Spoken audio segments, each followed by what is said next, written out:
Good afternoon, good evening, and good morning, friends. Welcome to another eFrontier live stream. I am CCP Jötunn, and I have an exciting guest today joining us from the frontier. We are going to introduce them in just a moment, but until then, thank you everybody for joining us. I know this is a little bit later than we usually do these on a Friday afternoon, but I appreciate you all being here. It's always fun to get out here and do more public live streams. And I wanted to take this opportunity to, of course, thank you and say thanks to our community. And it's going to be really important, especially in the next couple of weeks, when we're going to be bringing more and more members of that community out here to talk to you publicly, show you what they've been working on, what they have, what their hopes and ambitions look like. And today we are starting with the grandfather himself, as it were, the voice of Clarion Call, the head of Rooks and Kings, Lord Maldoror. Lord Maldoror, thank you so much for joining me today. Well, thank you. It's good to be here. I am stoked. I mean, we've talked about this since we first started talking about doing these. That you would be, the man to bring on. Honestly, this is you have accomplished a lot in your time with EVE Online, obviously, and now in Frontier, and just in the short time that Rooks and Kings have been out and about. So let's start first. I'll give you the opportunity now to introduce yourself. Tell people who you are, when you got started in EVE, and whatever else you want to tell them. Sure. So I'm mostly known for being the leader of Rooks and Kings. And in terms of what we did in EVE, we mostly played in the period, let's say, 2009 to 2014, 2015. We came back a few times for cameos like the gridline bombing or some adventures in the Far East on that server. But those are the years we mostly played, like 2009 to 14, 15. Sure. And a lot of what we were busy with, in a sense, a lot of what our adventures revolved around was pushing things in the EVE meta, whether that was triage tactics or the Logi era or armored Tech 3 fleets and Pantheon carriers and that kind of thing. So it was an endless search for new weapons, kind of peering into the mist of the meta in that sense, and trying to pluck and pull things out of it, which essentially lets a smaller group of people have power over a larger group of people. Sure. In a certain sense. So the few against the many, as it was often called back then. Well, and you guys have kind of have a history of redefining metas in your own way. Anybody who has ever watched any of your videos, especially with regards to famous pipe bombing, will know that is. It may not be something that the kids these days appreciate.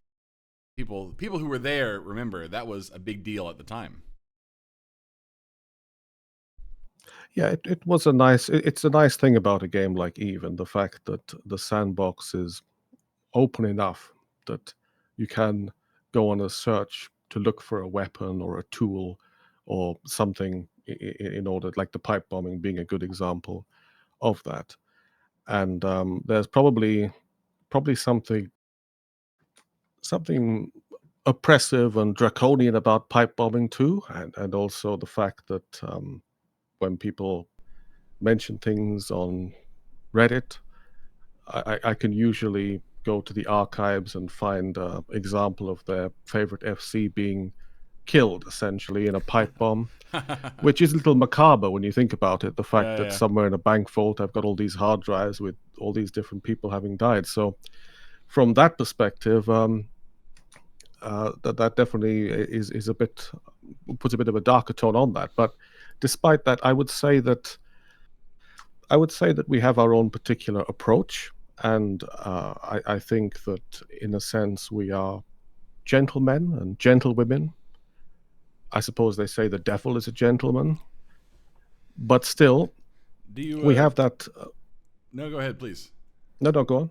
I was gonna say, do you see yourself as the devil hiding in the shadows here in both EVE Online and EVE Frontier? Well, EVE Frontier is a very dark place, right? So, and we'll probably get to see some examples of the different fates that can befall people in the frontier today. So there's a lot of room for a lot of different devils. As far as the identity goes, though, that I think in terms of Eve generally, and this I hope will be true of Frontier as well. I've always liked Eve as a game where groups had their own cultural identity. So it was more like when it's more than just a game of symmetrical standings where the blue guys are shooting the red guys and then you turn the mirror and the red guys are shooting the blue guys. Many games are like that. Eve has traditionally allowed people to forge an actual identity. And although I mentioned that we think of ourselves as gentlemen and gentlewomen, or at least in some of the ways we approach things in the game, we're also ardent defenders of the sandbox in its most extreme in-game form. And that's important because I guess it's, as I mentioned before, it's the Clockwork Orange thing, that a choice only has meaning if you could have done the opposite. Sure. And that's true of an identity too, that unless you are inhabiting a digital world free enough that you can make meaningful choices, you can't really have an identity. And I guess that's the foundation of a digital life, as it were. And although we play lots of games as a community over the years, I think in EVE Online, it's and hopefully now if we play Frontier as well, and certainly the elements of that are visible in Frontier, I think, and the freedom, which could even exceed the freedom of EVE Online. This has been the one world where we feel we can sort of most express ourselves, and that's important.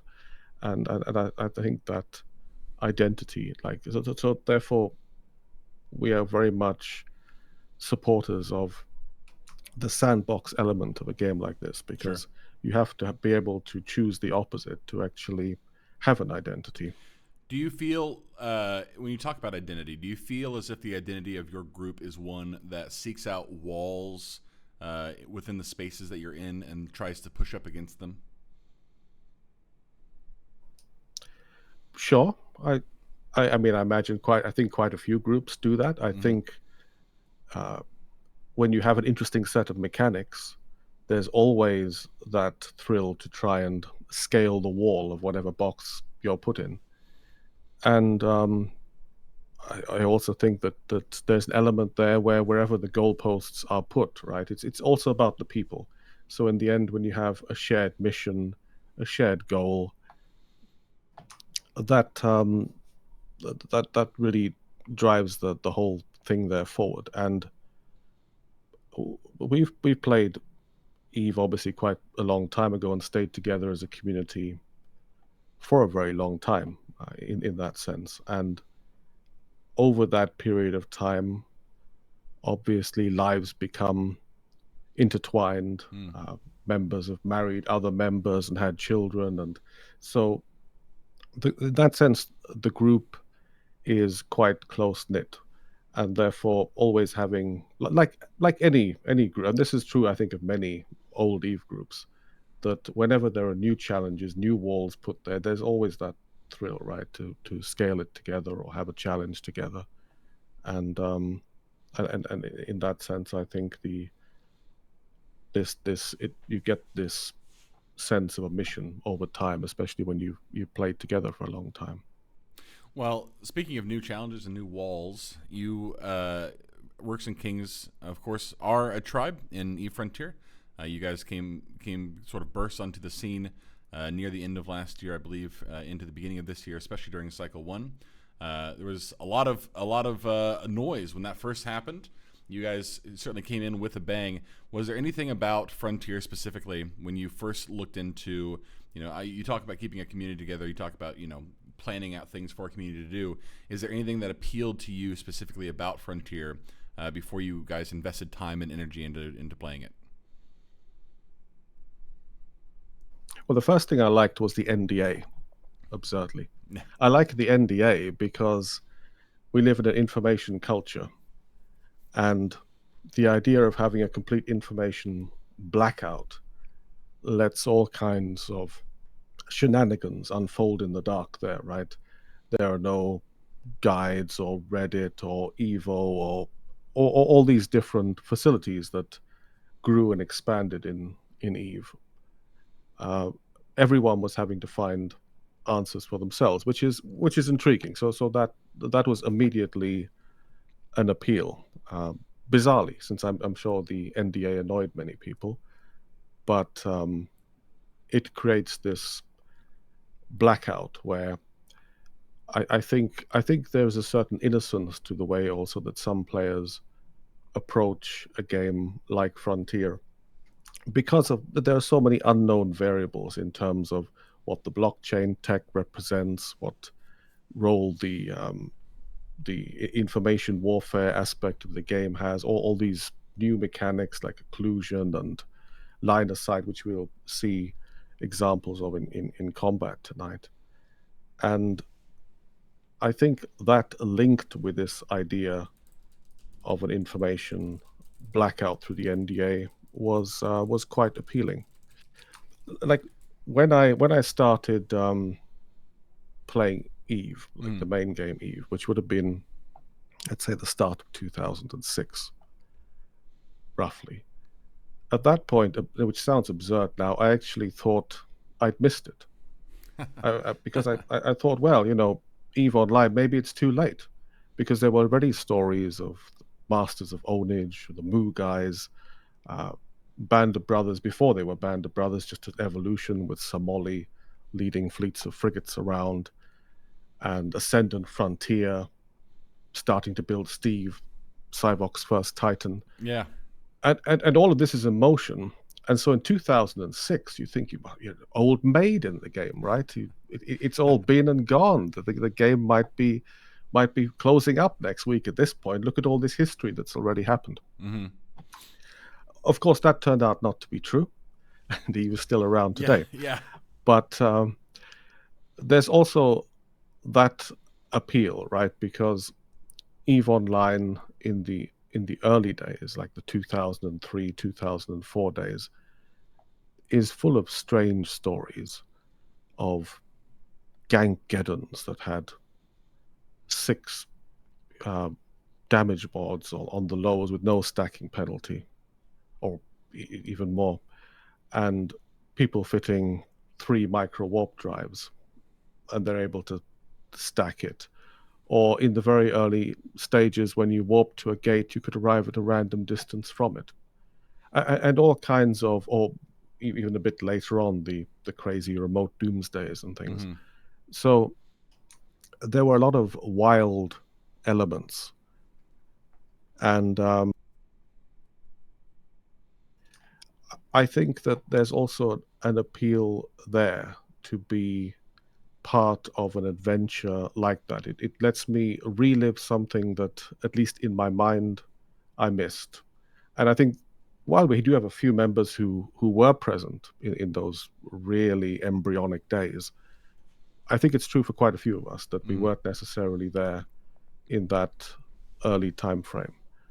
So we have quite a lot of people who came to, I suppose, who are playing a frontier here, so that are looking for that connection to those early embryonic Eve days. Mm-hmm. And I think you see that a bit in terms of the community, because one, there's a kind of innocence about it because no one entirely knows what the game is.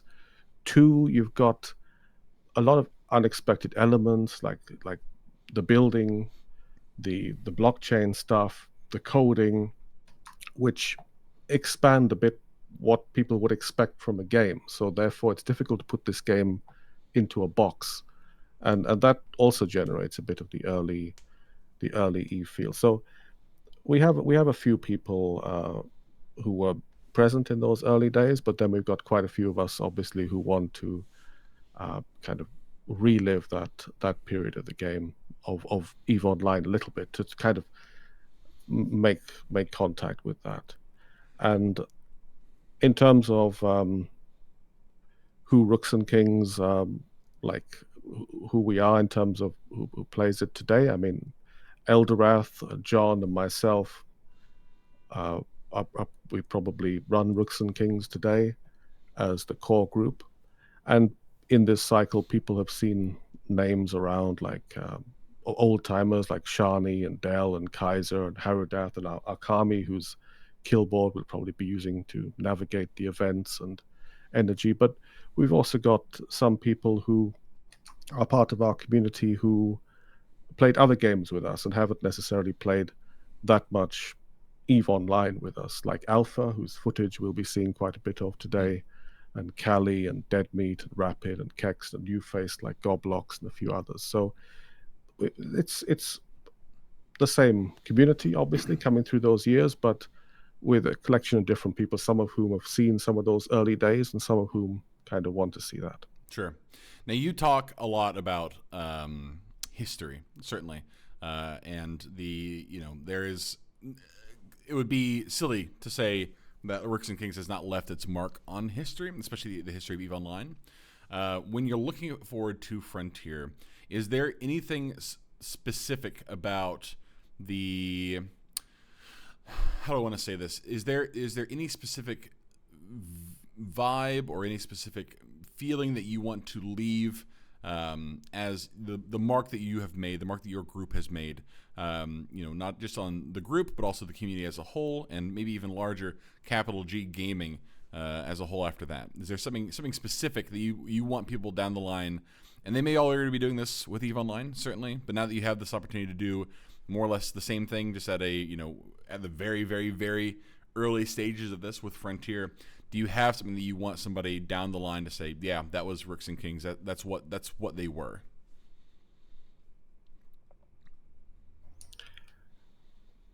Well, it's difficult to say because, first of all, it's mostly about a shared adventure that the people have. I mean, in terms of when you say sort of, you mentioned there like gaming generally. Mm-hmm. It's an interesting thing, I suppose, that EVE Online in the period that we played the most was very prevalent in the gaming consciousness, and of course it's still a very big and successful game today with a lot of amazing people pushing new metas and doing new stuff and creating amazing content. But probably 15 years ago, uh, Eve had a very powerful place in terms of where it stood in general gaming consciousness, in terms of what the people who followed the game, even the people who didn't necessarily play the game, or maybe people who dipped their toes into the game and then had their stuff blown up. And also in that period, like videos and things used to be distributed as MP4 files, and Mm-hmm. people would download. Maybe there could be 2 million downloads of a 2 gigabyte file, which is was certainly quite extreme for that period. So I suppose that it's a big. I mean, it's a big challenge generally for a game like Frontier in a much more crowded market today to reproduce that. On the other hand, Frontier has some advantages because it has some things that maybe people haven't really seen before in a game, and the whole the technology side of it is obviously one angle there, but the unusual concept draws in people who maybe didn't play a game like EVE Online. Like Urgot is a good example of a character who we'll talk about in some of the adventures. He's obviously a big figure in the game. In Cycle 1, he kind of led the Empire of the East, and in Cycle 2, obviously, he's been involved in adventures as well. A very intelligent person who writes very well and came to a game like Frontier with this idea of a protocol-based alliance. Someone like that may not necessarily have been drawn to a game like EVE Online, or may not have heard again, but the concept of Frontier has drawn someone like that in. And that's interesting, the fact that there is perhaps a way there for a game like Frontier to hit a sort of wider consciousness, also in terms of what Overload and Hilma and others talk about in terms of digital lives. So we'll see. Certainly. But in the here and now, I think it's simply a chance to blow stuff up with your friends and be a part of adventures and also make a plan and execute it, which is one of the simple pleasures of life, right? Yeah, of course. Well, and you want to talk about blowing stuff up with your friends. You guys have had no shortage of encounters with other groups, both in or on the frontier, and have been fairly successful. Obviously, there's something to be said about the ability to bring in a lot of the tactics and expertise that you guys brought over with you from your obviously extensive experience playing EVE Online. But in very broad strokes, because we're going to talk a lot more about this once we start looking at footage. And chat, we will be looking at footage, quite a bit of it. Before we get into any of that, would you say, let me ask you just in a very, very broad sense, playing EVE Online, playing now Frontier, what is the most striking difference in the way engagements happen? If you had to pick one thing, what is the most striking difference in the way that engagements happen, or maybe even the way that they resolve? If I had to pick one thing, I would say that it is probably the occlusion and line of sight mechanics. I think that is a big difference, and it also changes a lot how people approach the game, because you are flying your ship in a more direct way. You've got to be careful that you're not killing your friend when you unleash your firepower, and it creates a lot more positional potential on the battlefield. So it's a question, you can flank your opponent, because of course you're seeing a cross section of the ship. So a ship like the Garuda, as we'll see, if you're looking at it nose on, doesn't make a big profile. If you get someone to turn up from the side of it, then you've got a nice big cross section to hit. Sure. And in that sense, Frontier brings up this strange kind of pastiche of parallels from different eras, almost like archers emerging from the forest with a flanking maneuver in Total War or something, and delivering the decisive blow, or a cavalry charge or something like that, which I suppose we had cavalry ravens in the Stone Age of Eve, but still, nonetheless, it's not an obvious thing to connect to a space game. But if one allows these kind of wild comparisons, there's definitely a positional aspect to the game which sort of bleeds into every other part of the tactics and the engagements, and I think that's good, because it also creates more of a zero to hero aspect.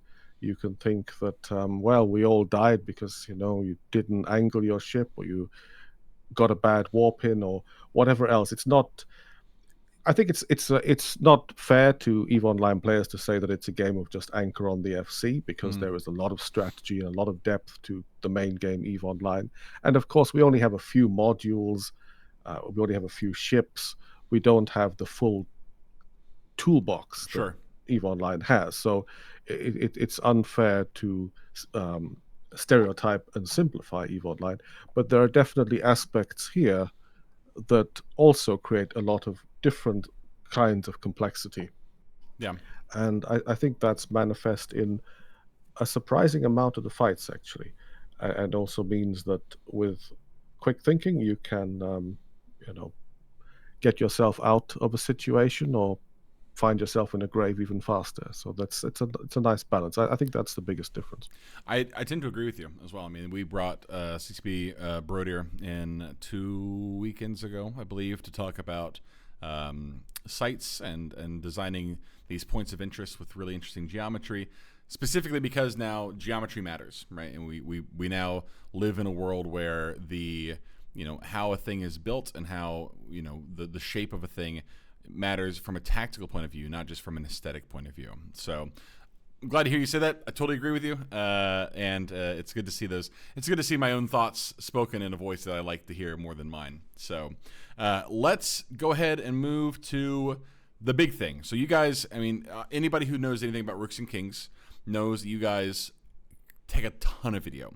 I spoke recently to CCP Overload, who I know you've spoken to a lot, and we had a conversation about how Rooks and Kings seems to record everything. We're going to talk more about this once we start looking at all of the video. And you guys have been very, very attentive to making sure that things get recorded, capturing moments that I would have not believed if you had not shown them to me already. Is there a reason why, going back to the early days of your guys' of your group, talking pre-Clarion Call, when you guys were just when we were first creating videos, was there anything? What was it about that process or about that activity that made you guys so, I don't know, interested is the word I would use in collecting that information and then presenting it in the way that you have? Well, that's a good question. I think the important aspect, and I think most EVE Online players can probably relate to this, that you sit there in station, you spin your ship, you fit your ship. You go back and you spin your ship a bit more. Eventually the FC pings on Jabber or whatever else, and you all form up. More delays, more ship spinning. Everyone's twiddling their thumbs. They've got movies on their second and third monitors. Log in their alts. Eventually they get to the, wherever they're going, some tedious pause to defend in some miserable war. And suddenly there's a Sino. And then, after all those hours of sitting around, essentially, everything happens too fast. And things are blowing up. And it's amazing. And I noticed this quite early on in EVE Online when recording some footage and then talking to people. Things, when they actually happen at EVE, and I think this is even more true in Frontier in a moment, and I'll explain why, but when they happen so fast that often it's interesting, people's memory of those events is quite flawed. And there are many things, myself included, certainly when looking back on the footage versus what I actually thought had happened in a fight, that there's a lot to be learned about what actually happened versus what you thought happened. And that's even more important if things don't go the way you want them to, because then there's even more to learn from it. So the original impetus to record was the same impetus as there might be to go through game logs or to test things or anything else, which is simply to gather information, to compare information, to see. And we used to have in Rooks and Kings, like if you were a logistics pilot, after the op, you had to actually send in your footage to an FTP server, and then Mesh would look through your footage to decide how well you did. I've heard about that. And then I did not know it was real. I've heard about it, but that's wild. Absolutely wild. That happened, and on top of that, he would then have different Guardian pairs. So, like based on the quality of your footage, there would be a top tier pair, or let's say a series of top tier kind of Guardian pairs. Sure. And then the lesser ones who might be spiraling off into space. So together as like a sort of cosmic ballet, not where they're supposed to be and not landing reps or whatever. Sure. So there was always in the mind of the logistics commander, what tools does this person actually have at their disposal? Who are my best pairs? What are my best units and what are not? But beyond that, it was not just a pecking order. It was also to try and there was no real recrimination. If you made a mistake, that's fine. But it was a way for people to learn, and more than just learning, it's also about understanding what actually happened. EVE happens very fast when it happens, and that's even more true in Frontier, because in Frontier you can't even just remember what was on the overview and what the range was and whatever else is, because a lot of the information you have to work to get it. You don't have it at your fingertips. You don't have the transversal, the ranges, everything else displayed for you in a spreadsheet. You've just got one white triangle, and then you've got to make the most of it. And on top of that, we presently have a meta where the ships don't have a lot of hit points. Mm-hmm. So as people will see in the footage tonight, death comes very quickly. And as has been the byline of Frontier, death is a serious matter, especially in Cycle 1, because if you lost your battleship, you lost your Gruss, that was like losing a supercarrier in EVE Online, because there's no quick way to get it back either. Ironically, even though some people worry about it being having pay-to-win elements, which I've seen no evidence of yet, but the irony is that in Eve, people probably could get Plex or something else to get their supercarrier back. In Cycle 1, if you lost your Gruss, right, you're out in the belts, and you're going to be mining this ship back up, right? Because that's how you had to get your ship. And it also meant that when we knocked out a battleship fleet, it meant that we then could spend, if we wanted to, the next 2 weeks hunting all these mining operations. Sure. So because of that, because you could lose an expensive ship very fast with this high alpha, low hit point meta, it means that in Frontier, it's even more important to understand what actually happened. Was your ship angled wrong? Did you have a bad warp in? Did you have too much of your cross section exposed? Were your guns actually hitting? It's hard to keep track of that in real time. So there's some merit to looking back on it. And obviously there can be regret looking back at something, and you might think about what you could have done differently, but there's a lot to be gleaned from that. And speaking of the high damage alpha meta, I think that's also something that quite appeals to Eldorath and John, because they both find a bit of the well, we talked about a parallel to the early days of EVE Online, right? And the king of like early EVE was the Alpha battleship, the sort of Band of Brothers style one volley battle. Now we do have big local tanks, that's true, on the ships now, which is different to the past, and the ranges are less, but it is a kind of return to everyone locking and volleying the targets. So death comes very quickly in Frontier, Certainly. which makes it important to understand what happened. Well, hearing you say death is a serious matter, I'm sure somewhere CCP Helmar is watching this and absolutely giddy to hear it. And CCP Goodfellow as well, I know is excited to hear that too. Also, we're apparently being broadcast in CCP Goodfellow's living room, so shout out to CCP Goodfellow, a true homie if there ever was one. So, well, we have beat around the bush now about this for almost 30 minutes. So let's go ahead and get into it, because you have provided an abundance of high quality footage that your group has captured over throughout all of Cycle 2. We have a little bit from Cycle 1 as well we might touch on, but let's focus on Cycle 2 for today. Before we get into it, I have to, of course, give the disclaimer. eFrontier is an alpha. We are an alpha product. A lot of the assets that you're going to see today in these videos are placeholders. They are either assets that came over with Carbon when we started developing eFrontier, or assets that just have not quite been fleshed out yet. So we'll talk through those, obviously, to help people identify what they're looking at. You're going to see a lot of things that look like Eve. There is a visual target that we are going to be talking more about in the next couple of weeks as we get more and more information about that. But we're not quite there yet. So just take everything. This is all this to say. Take everything with a grain of salt. You're all adults. You understand how this works. So let's go over to, watch this. Ooh, the power of changing scenes. Yes, here we are. Okay, so we have like I said, a laundry list of things that you have presented, that you've prepared for me. I want you to take the reins. Let's start at the top. You had a couple things in the beginning. If you just want to start with number 2, you just talk us through it, and we'll go from there. Sure. So mostly we'll talk about Cycle 2 today, since obviously we're in Cycle 2 right now. A few of these early clips are going to be from Cycle 1, just to because there are a few nice examples here where we can demonstrate some of the things that we'll then carry forward into the Cycle 2 fights, and touch on some of the things we were just mentioning to do with occlusion and so on.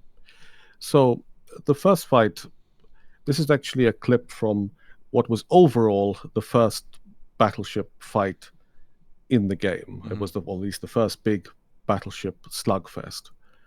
And this took place in IEXP, which was in the east of the map. Now, I should start off by saying that in Cycle 1, Rooks and Kings, we kind of went straight to the middle of the map, to the Stellar Assembly in the middle of the map, Stellar Assemblies being important stations, as we'll talk about. And initially we roamed to the west to burn the west down, and then we roamed to the east to try and burn the east down. And this was a fight in the east with the different signatories of the Trinary Accord, led by Urgot. And this battle, this is a screenshot just explaining the situation Sure. here. So the first screenshot, and I'll show the clip in a moment, but I just wanted to set the stage by explaining a little bit about what was happening here. So in this fight, we had 5 battleships. I believe the enemies had 7, but they were undocking their battleships onto us in a trap, which we hadn't expected, although we suspected something was going to happen because they were baiting on station Sure. with battleships. And although you could see a kind of sea of icons there, because IEXP was like you could think of it as like a capital. It's like a fight in downtown Manhattan. This one, like, it adds its own sort of atmosphere, I suppose, having this cacophony of different icons, and it's even possible to hide in those icons. I spent probably a week in one of those boxes with one of my scouts, watching people undock and redock and following them to belts and so on. But from the middle of all that chaos, the situation we found ourselves in, and I wanted to show this just because it's a good example of some of these frontier specific mechanics. The green dots you see there are actually, on the left hand side, are our battleships, which we'd got warpins with micros underneath the hostile fleet undocking. The positioning of the guns is important in Frontier. In EVE Online, you didn't really have to know what your ship looked like.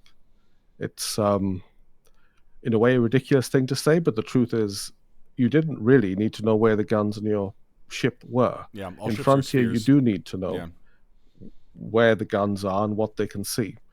So, with the ships we had, we actually had a much better sight, getting slightly under them and either side of them, and that created this long train of battleships that undocked into us, and they went for Eldorath as the primary. And Eld then performed this, as Eld is wont to do sometimes when he gets in the mood for these things. He performed this swan dive, as he later called it, although I imagine he made that up afterwards. But still, he flew underneath the fleet. And of course, we had planned that the ship that would be primaried would try and maneuver. And by going underneath the fleet, it meant that when you've got a bunch of battleships undocking, although they have enormous firepower in Frontier, once they get in each other's way, if they're trying to angle down, first of all, angling down is difficult, and then you can actually end up in the way of another ship, as indeed happened. And one of the first hostile battleships was mostly killed by friendly fire. And if we go to the third slide there, I think it was the 4. This one. This is actually recorded from a scout point of view. So we had the micros actually locking up our own targets to check that the damage was synced, which you'll see in the footage as well of him being primed.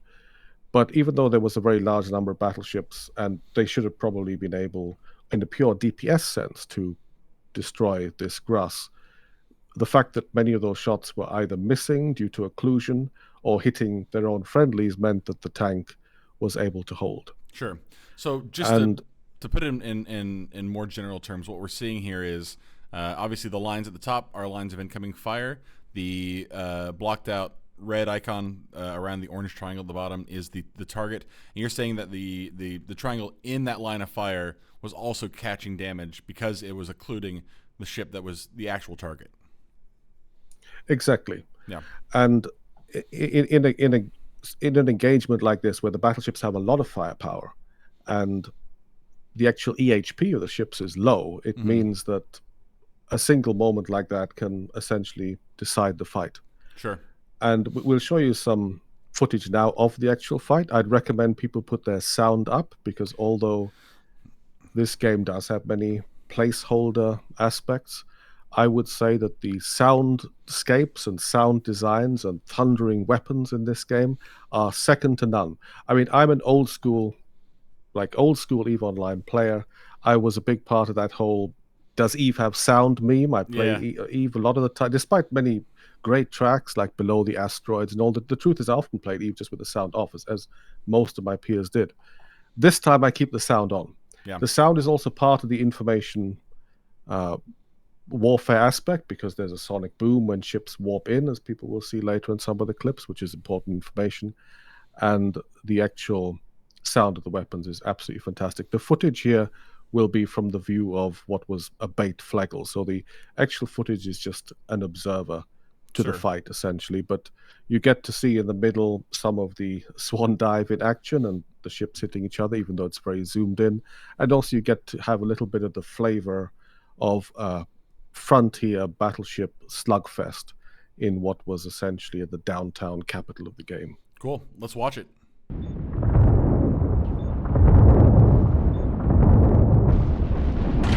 He's down. Okay, let's shoot the cross next. 2, 1, fire.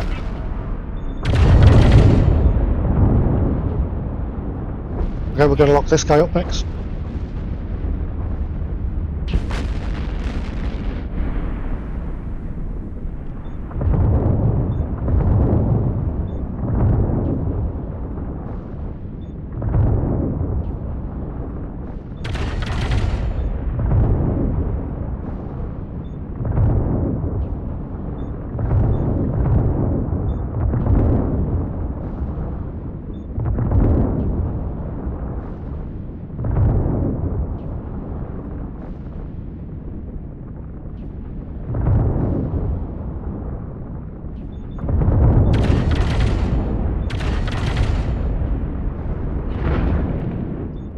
Got him.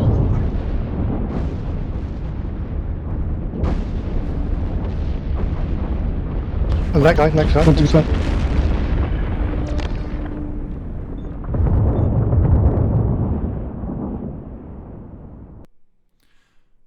Okay, so that was insane. There were a couple moments in there I wanted to ask you about.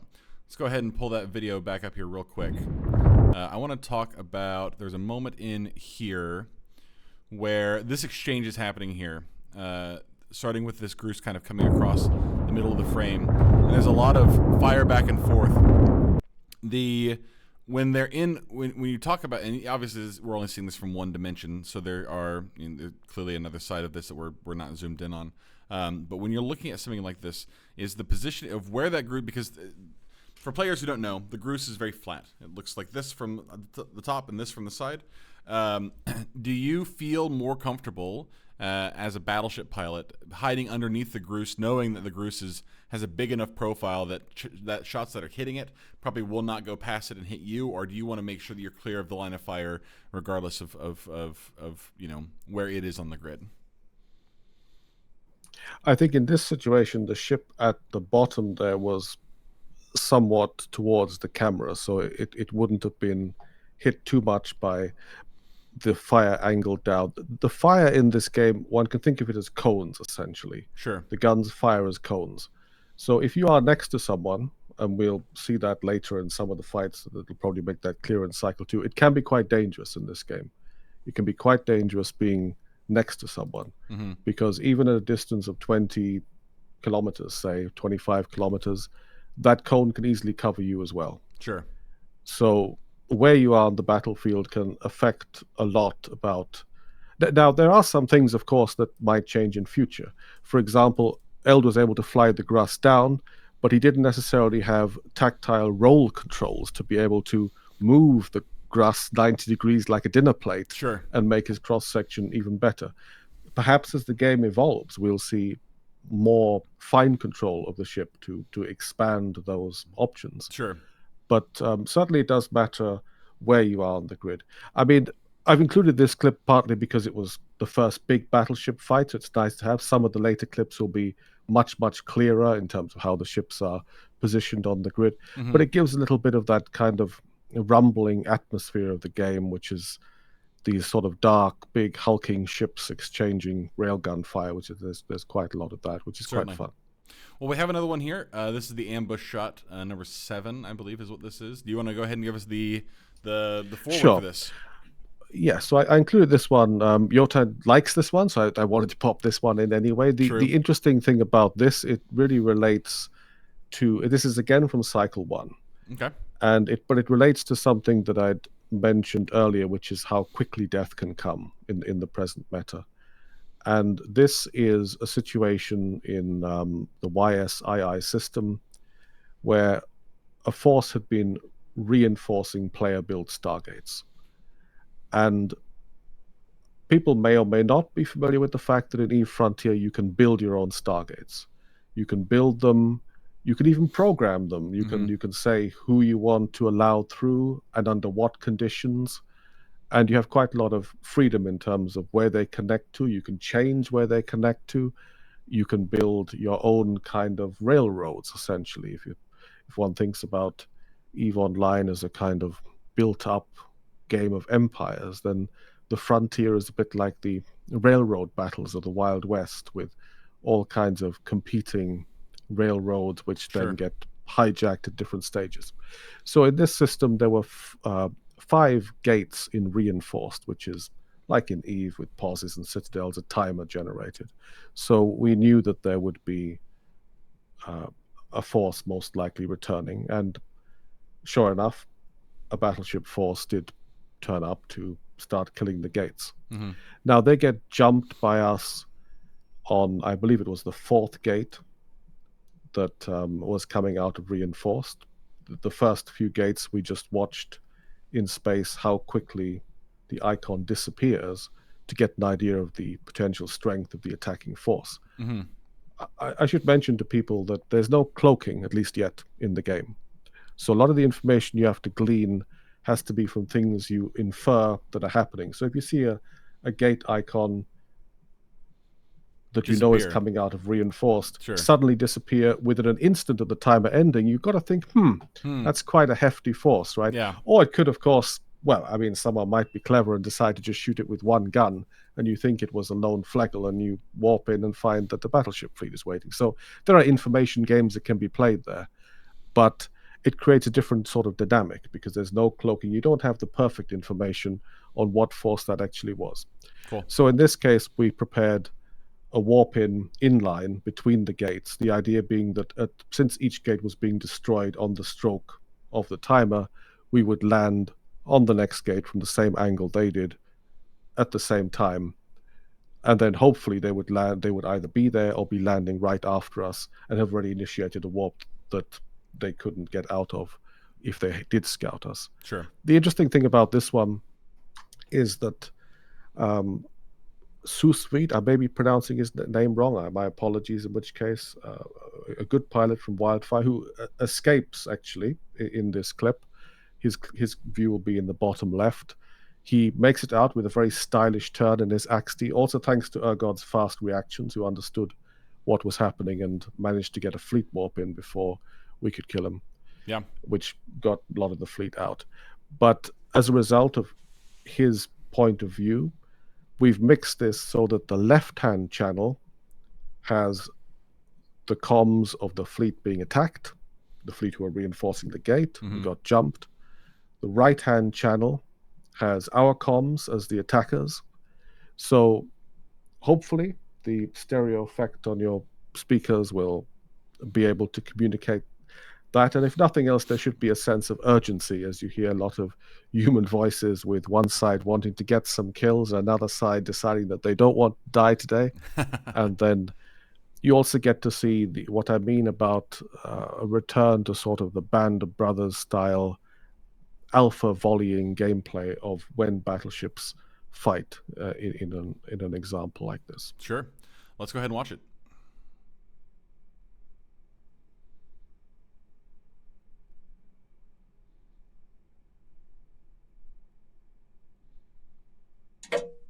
Warp speed.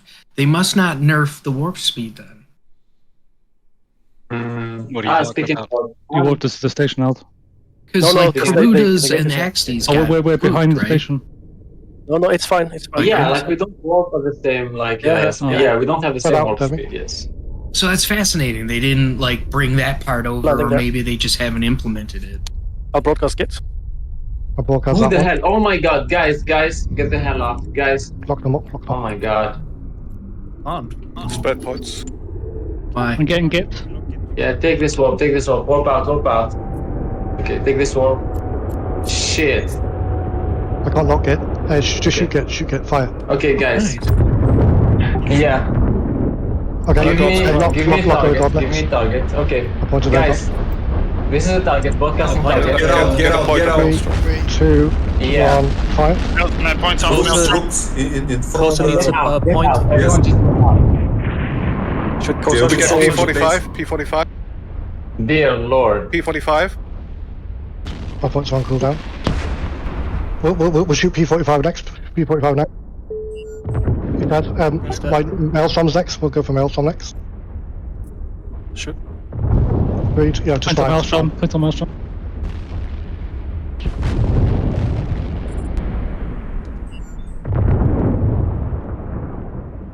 I got 10 Okay, seconds until... hold fire, hold fire. Point again on Maelstrom. I have Oh, a he's spare on point that for one. Maelstrom. He's dead. Nice. Is field clear? I think so. You got all 4 Kahutas now, right? I think so. Yeah, the stylish turn gets me every time. I will never get tired of seeing that. So you know, one of the things we talk a lot about is and you've mentioned it several times already, the information disparity that Frontier introduces. And it's not just an information disparity about, talking about, we talk a lot about pods and chain stuff and knowledge that you can be gleaned from, investigating the blockchain, but even just in the game client, like on a grid, there is such a dearth of information now because the overlay is gone, or the overview is gone. So now you have to rely on what your eyes can see and what you can glean from just what's around you. And you can see that in the beginning of that clip. In fact, I want to go back here real quick because there's a moment, let's see if I can find it, early on when they start landing, and you can see on the bottom left-hand corner, are looking around, Guys, trying God. figure out who just landed with them. Who the hell? Because it's not immediately apparent, right? Yes, absolutely. You have to be quite careful in this game because you may have warped somewhere with a whole bunch of triangles when you land somewhere, but hang on, there are slightly too many triangles. Yeah. So then you've got to figure out, what does this mean? Have our friends turned up, or is there a more sinister reason for things being a lot more busy? So initially this was quite surprising as an EVE player, because the idea that all the ships had the same icon was quite shocking. At first I thought that was actually, is this some kind of placeholder thing? Surely my icon should be blue and theirs should be red. And I talked to Overlord a bit about that, and he made a valid point, which is that there's a lot of information that you have to get in other ways. It's not handed on a plate. In that sense, it resembles a little bit about Tarkov, a game we also enjoy. Yeah. Which is that in a high-pressure situation, you have to ID someone very fast and figure out if the guy standing next to you with an alt-in is your friend or not your friend. And that definitely adds to the tension of some of these engagements, and can often be used as a tactic, because it means that if you are able to get in the right place at the battlefield to create maximum information chaos, you can give yourself a very big advantage compared to EVE Online. And it also means it can be harder to control the fate of a very large fleet.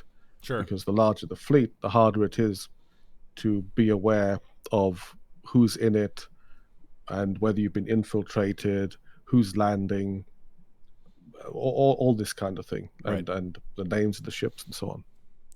Well, you're right. I do love that clip, and we used it during the Cycle 1 recap video because it's just a great clip. And I love, and this is not something that EVE obviously has any kind of shortage of, but the raw human emotion of the moment of like, oh fuck, like something has happened, and I need to now, you have that almost deer in the headlights, like monkey brain in the background, like clanging cymbals, trying to figure out what to do next moment. I think we can almost everybody can relate to. It's just really good. I like it a lot. All right, let's go ahead to the next one. We have this is the OK battle. You want to lead us into that one?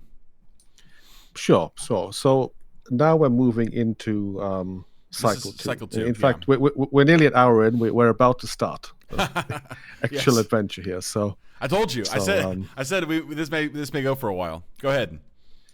Right. So cycle 2, and I guess one could say that the black holes are pulsed and the cosmic dance goes on and all the chairs move. Mm-hmm. So the first cycle we'd based in the middle of the map in EG9N. We called it Egon. Mm-hmm. And we kind of put our flag there. And then we saw that like Reap had their flag in the west and the Trinary Accord had their flag in the east. So we went west to try and hit those guys. And then we went east to hit those guys. In that sense, this is something that I imagine will probably change one day in Frontier. I think in terms of the things that CCP have presented, like the crude being the battle for crude, which is essentially fuel, being a little bit like the weather, something we have to go out and find and steal from each other. There'll probably be a much more dynamic aspect to the way we approach the map one day. For now, in Cycle 1 and in Cycle 2, there's been a bit more of a sense of a kind of a home base and a more traditional territorial control, which I think will change in the future. But regardless, in Cycle 2, we'd planned to do something very similar, except this time there was no stellar assembly in the middle of the map. Mm-hmm. Now, why have a stellar assembly? Well, the reason is that battleships are built at stellar assemblies. And Cycle 2 did make the change that the printer L, which is a structure people can build in space, can also build a battleship.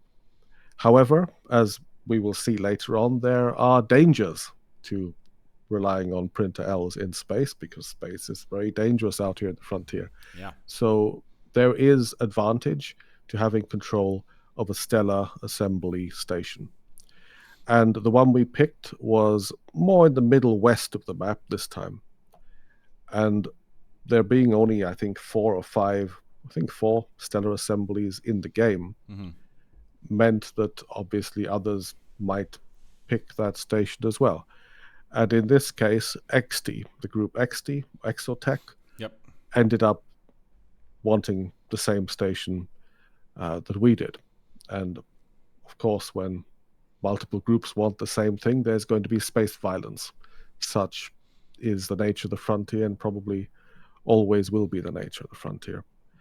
Exotech had previously been CFO, by the way, I believe, led by Wesley. And they'd previously been a signatory to the Trinary Accord in the east of the map, under the command of Urgod. Now, sorry, I just see Wesley corrected me there. Exotech Industrial, indeed, to be exact. What a Wesley. A very good group, and if people are looking for, an adventure in this game, then and they pick it up, then that could be a fine group to look up.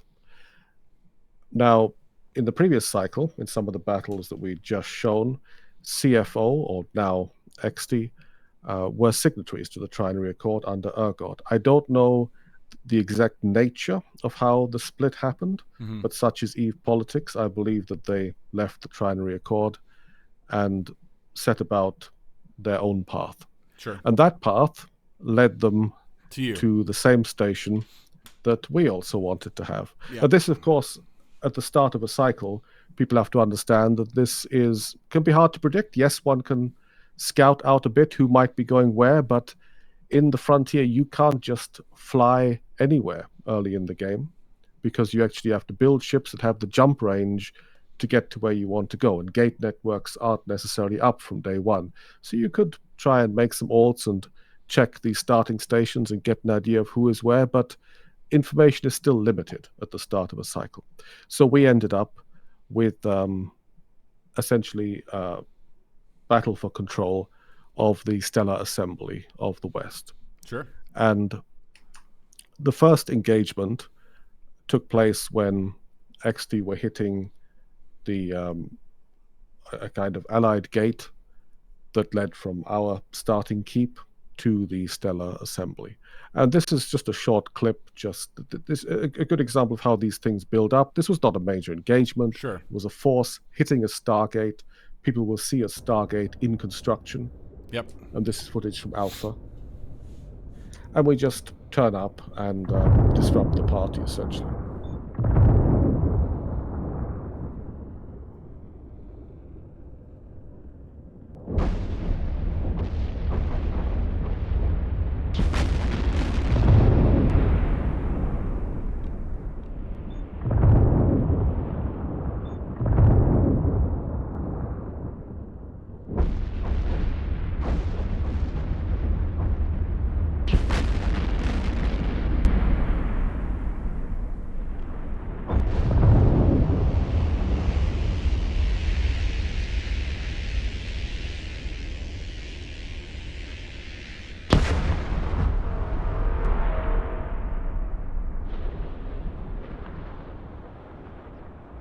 like seeing that Microptero just absolutely tear out of there at the very end. Probably made the right choice here. Yeah, And this is a bit like the first cannonball going over the wall, right? It's not a big engagement yet, but it signaled the fact that we were in the area, and I assume until this point they weren't necessarily sure who might be involved in the gates or who might be contesting this station of the West. Mm-hmm.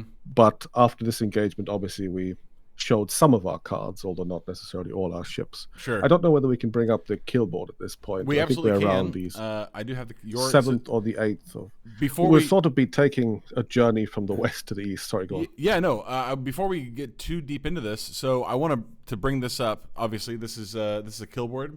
Anybody who's familiar with Eve or Eve adjacent products knows what a kill board is. But I think what they won't know is that this is not just. This is a kill board that you guys programmed yourself. This pulls directly from Stillness, and you're gonna see, folks. You're gonna see a lot of green on this kill board. But let's go ahead and talk about this. Yes, this kill board is made by Arkami, mm-hmm. who also ran the guillotine therapy kill board back in the day for our French Corps. People remember their adventures, I would hope. And there's so right now this is, I suppose you could say, a traditional Eve kill board. It'll show ships and involve parties and damage and modules and so on. Mm-hmm. I do think, and I would say that this is, of course, looking to the future, because there might be some people who look and think, oh God, it's kill boards again. If I don't have a green kill board, I'm never going to get into a decent corp. Sure. All these kind of concerns. Now, I think that kill boards in the future of Frontier will be a little bit different to kill boards in EVE Online, and that's precisely because of the underlying technology. Yeah, I think a lot more information will be tracked than it was in EVE Online, so there'll be other questions. There'll be the question of, okay, who killed the biggest ships or destroyed the most steel on the battlefield, but there might be other things too, like who provided the most fuel to fund an entire front of a war.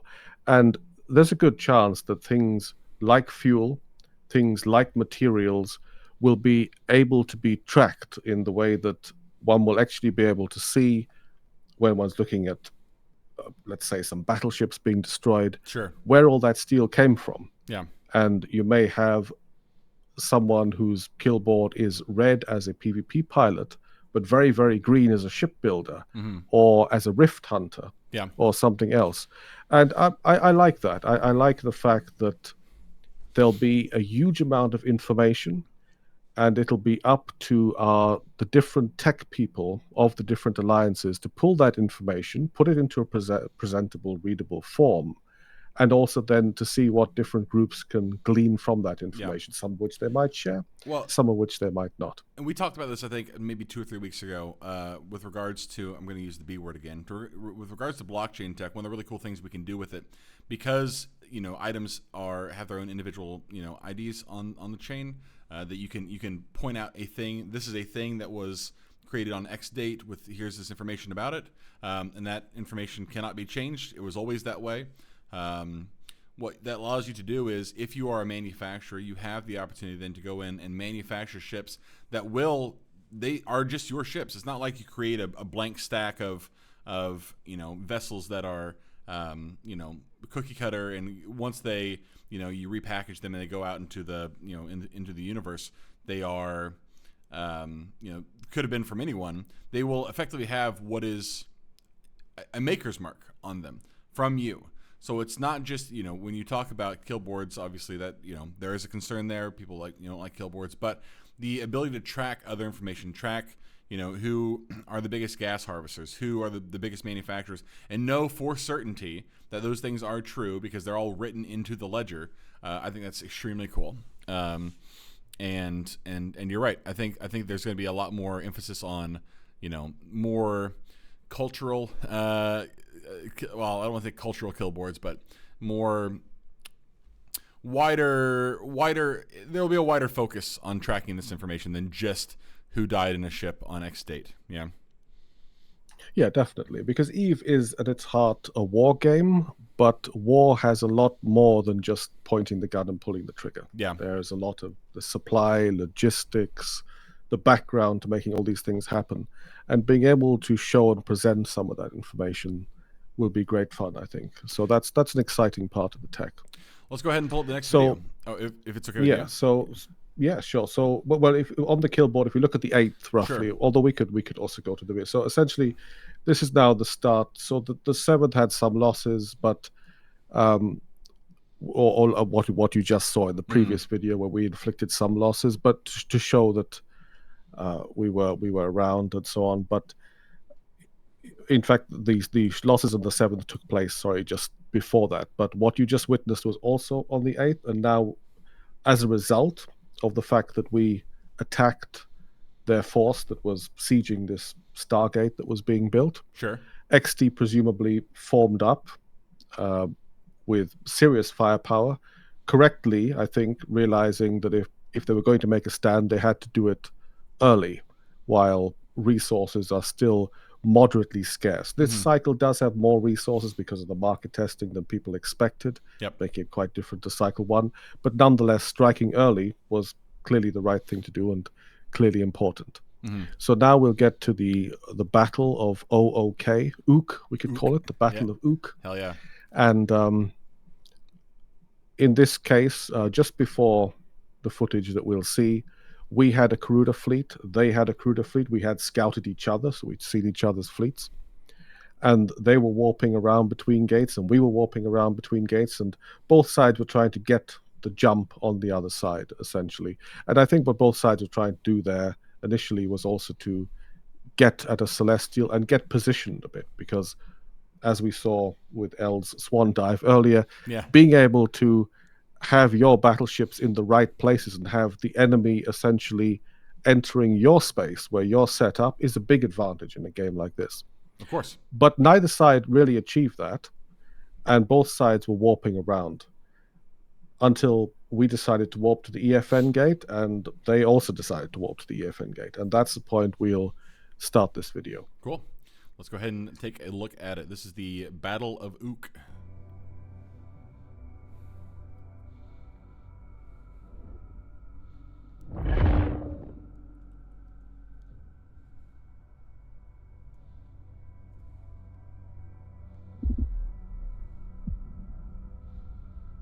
The micro just jumped. Here they come, here comes the XT.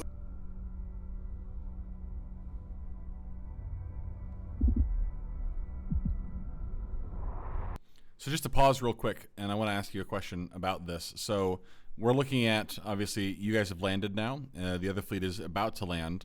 When you're landing on this grid, are your FCs giving the call for everybody to spread out, or is there a specific formation that you're looking for, or is it just like get away from each other, but make sure that you have the other guys in line of sight? Right. So at a moment like this, there are a few options.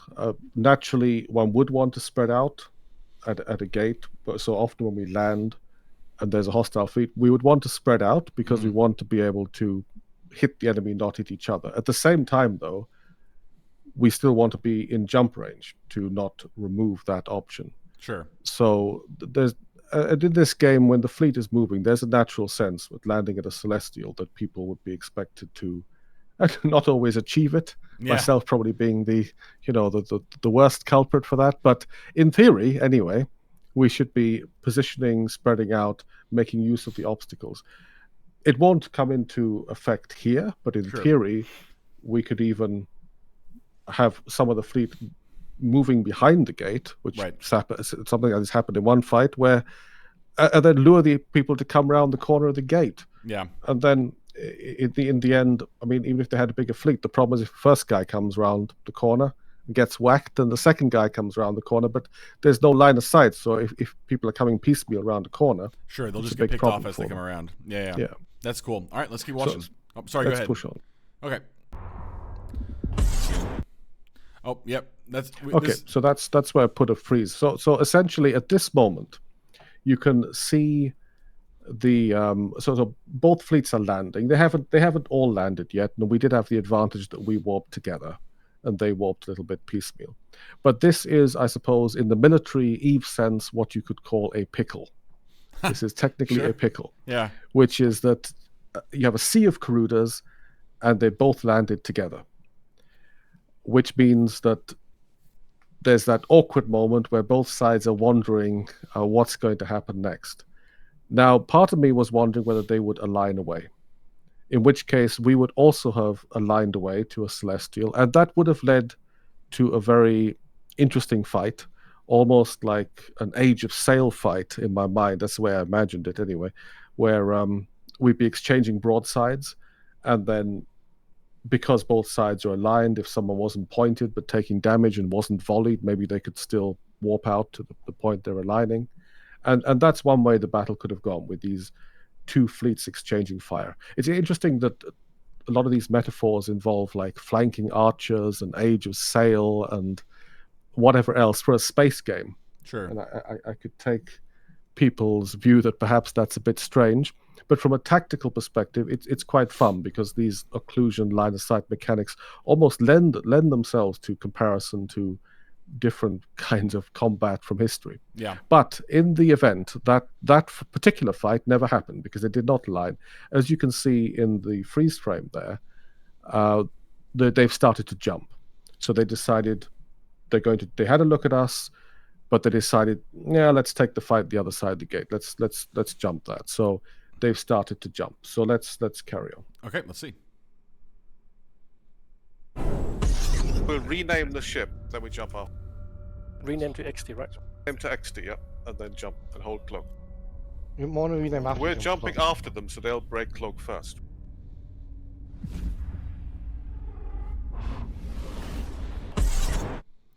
All right. So Okay, so For we'll people who- pause it again here. yeah, for people who do not know what just happened, that probably seems insane. So walk us through that. Yes, this is something that would not happen or at least I hope wouldn't happen in EVE Online, because it won't yield good results in EVE Online. Sure. That probably seems quite insane. But in actuality, despite the fact that their ships were well fit, I believe they were well led on this occasion. There was a lot of fun trying to warp around, get warp-ins on each other and so on. This one moment essentially completely decides the fight and makes it impossible for them. Why? Well, what's happened here is that they've had a look at us on the gate, and we've had a look at them. Now, in Frontier, when you click on someone, you can inspect the ship to see who's flying it. But initially, when you mouse over them in space, you just see the name of the ship, which is Sure. important, and people can change the name of the ship. And most alliances have naming conventions. And obviously, as people can imagine, a common tactic is simply to take the naming format of your enemy, and then once you're among them, it's harder for them to spot the imposter, which is a big part of it, and that's a part of what's happening here. But more importantly, what's happening here is that they have seen us on the gate, so they've seen the names of our ships, and then they've jumped. So what we've done here is the call comes to rename the ship to their names, which of course, from having scouted each other and flown around, we had the names of their ship ready, as you saw on the notepads of all their different ships, and were ready to rename on the call. But the important point is that they've jumped, we've renamed and then jumped. The problem for them is that because we've jumped second, they'll break cloak first. But when they break cloak, we can broadcast all their targets, bang, bang, bang, bang, so we're all ready to shoot them and already be locking them, at which point it would be too late for them to change name to our names or whatever, because we know who they are, we've seen them breaking cloak. But when we break cloak, they're at a massive disadvantage, because when they look around, our names are their names, and they haven't found us yet, Right. whereas we've already found them, because they're panning around. And as you can imagine, if you've broken cloak and you're surrounded by triangles with the name of your group, and then more triangles appear, in that instant, you don't know whether those triangles are people from your group who, because they've got the same name, was slightly slow, clicking to break the cloak, or whether that's actually us. You have to individually inspect the ships, whereas and get all the information on the pilot, whereas we have already nearly got these guys locked and already laying fire down on them. Right. So in that particular way, this one act of letting them jump first while they saw us with one disguise, and then changing disguise and jumping after them so that they break cloak first and we break cloak second, that's completely made the fight unwinnable, I would say, for them. Sure. And as you see in the rest of it now, it's it'll play through, and they do quite well. This is from the point of view of Alpha. Mm-hmm. He does at some point get primed by their fleet, but by that time they are already losing ships. Some of their ships will be trying to warp off. Some will be occluded by the gate, because of course when fleets jump a gate in Frontier, the gate is in between some of the ships, so you can't shoot through it. And all those factors combine, and their damage, of course, with each crew that they're losing is rapidly declining. Right. And therefore, as you'll see, the actual damage they can lay down, there'll be a blow up of his actual, you'll be able to see his actual health bar on the video. But essentially at that point, we can just enjoy a few explosions and see how the fight unfolds, the payoff of the fight. Yep, let's watch it.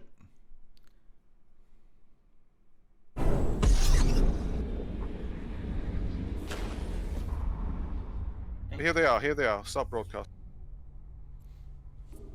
First promise going to be daddy shot.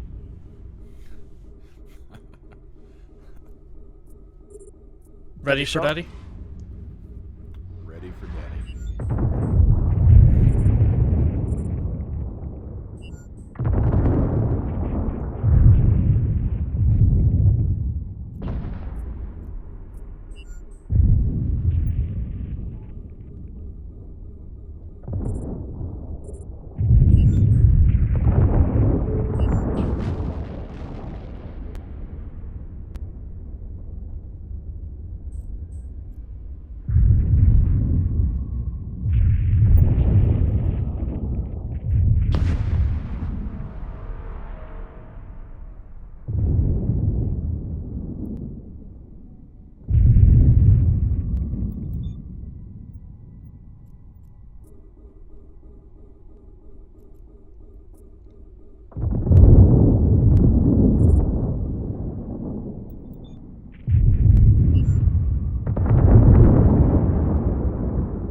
So he's looking here now for an opportunity to either reapproach the gate and use the gate as cover, or reapproach the gate and jump. He's looking for some cover at that point. Yeah, but not really necessary in this moment. There just wasn't quite enough incoming damage at that point.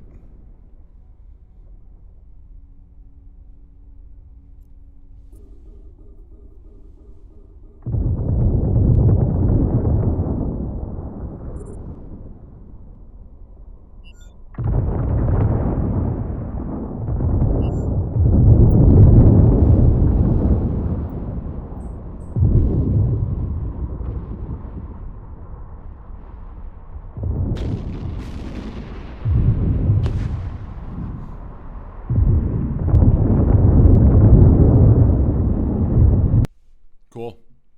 Like that one. So at that point, after that battle, we essentially had control of the Stellar Assembly Station. Mm-hmm. And whenever you get control of something like that, although structure killing isn't as important really in Cycle 2 as it was in Cycle 1, or as significant because of the different economy that's being tested. Sure. Nonetheless, you'd often go and kill some gates. So in the next clip, this is really just an atmosphere clip, but again, I just want to emphasize how much I enjoy the sound of these kind of things. So we'll see a full screen clip here just of a gate destruction in slightly cinematic fashion. Now, this gate, I was going to say, this video is slowed down, but I like the point that you made earlier where while there are a lot of things in here that are placeholders, obviously the sound is not, and the sound is just... Shout out to CCP Rolls, absolutely killing it right now in his audio cave wherever he is. I see you, CCP Rolls. You're a wizard. But there are moments too in the visual presentation of Frontier that really, I mean, they just make you feel something, and I love this one for that reason. So this is the gate exploding. The photographer jumps the warp.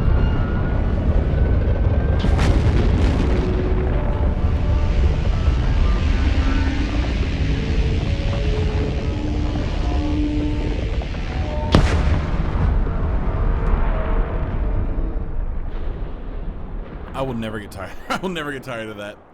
That's that moment in there. Let's see if I can go back and find it real quick. Hang on.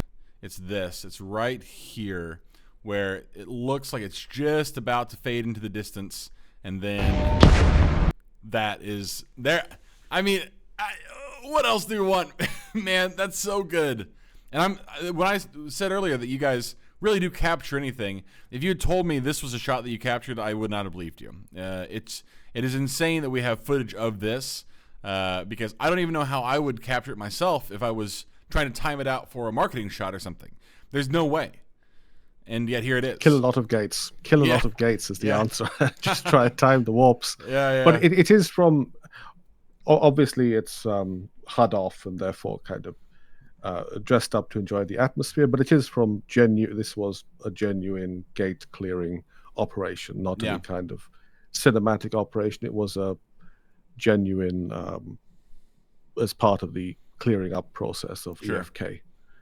So just to be, I know a couple people in chat have asked, just to be very clear, none of the footage that you're seeing tonight has been prepared by anybody other than players. We have not. I have not done anything to this. Nobody in our team has done anything to this. Lord Maldoror and his team are very talented videographers, and they have a lot of video. But what you're seeing here is just gameplay. Nothing here has been doctored, which is why I think it's so fucking cool. If I'm being perfectly frank, that just fade into the distance is doing something for me. That's good stuff. All right, moving right along. The next one is the wolf shot. We have a couple of these. Yeah, so to set the stage for this area, so if we pop back to the kill board for a moment and we look around the 9th of March. Okay. So we're still, so there are a lot of kills here on the 9th of March, as you can see, which we're not going to show because we need to move the game on a little bit since we still have only just started. And some of this also simply involved Eldorath sitting as bait by him. We had most of the fleet in one belt, and then El decided to go to another belt with small guns in his cruiser and kill all their frigates. So he was siphoning all our kills. So that's essentially the story of that. Yeah.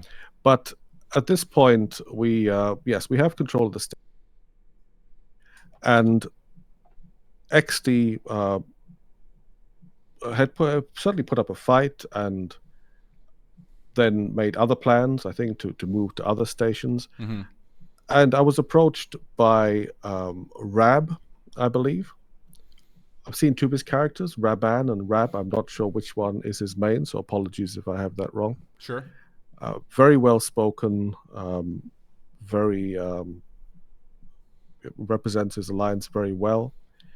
And he had come to me asking whether some of the less PvP-focused members of the Alliance could move their stuff out in safety, and that was, of course, granted to them. Mm-hmm. And we have, of course, no problem. We fund for the PvP-minded individuals to kind of battle over the station, but if people weren't enjoying that, maybe some of their newer players so much, then they had free passage to go wherever they wanted and set up whatever they wanted. And Rab actually presented me with a list. And I mentioned that because this will become important a little bit later on. But he gave me a list, and of course this list was honored. So now we have the station, and we're sitting in our station, building ships at the assembly, and essentially wondering where to go next on the map. Now, this is sort of a evening in the life, if you will, of EFK. And everything is quiet, and everything seems in order. Mm-hmm. And suddenly, comms just spike up, and we will jump to Wolf 1. Yep, let's take a look at it. That is this one right here. Kelly. Who's attacking? Yeah, worked me. A wolf Karuda. Okay. Wolf. Yeah. What's this? The wolf Karuda. I We're don't have a fighting scram. I don't have a a scram. Karuda? I don't have a scram. Are we going though? Yeah, we'll go. All right, on my way. Heavy mail. Left of station. Left of station. I've got a scam better than my Karuda. Pause there for a second. Problem Sure. is, though, Got my CCP answer 1 second. before it could work out. Okay, hit me. Okay, so at this point, is this the right thing to do when someone gets tackled in a belt? Maybe not, to just charge in. But nonetheless, Callie was farming and her answers got attacked. She kills too many ships to be a damsel in distress, but nonetheless, she said that there's a wolf Karuda attacking, so of course we had to go. This was, of course, not just any wolf Karuda. This was Lacal himself. If people don't know Lacal, well, they should. He's a great PvPer. Yeah. He also has the distinction of, I believe, having built, just for fun, the slowest aligning ship of all time. I think he did. put 19 rebuses into a rebus, And a just bunch for of heavy metal. science. Yeah. A man that dedicated to science and to killing has to be respected in this game. So she was being attacked by the best. We will certainly say that. But nonetheless, we charge in as one does. Of course. Let's carry on. All right, let's do it. The problem is, though, Got my CCP, answer before it could work out. Yeah, there's 2 Karudas. One for me. No hope to you. We'll see where he warps, though. We might better follow him.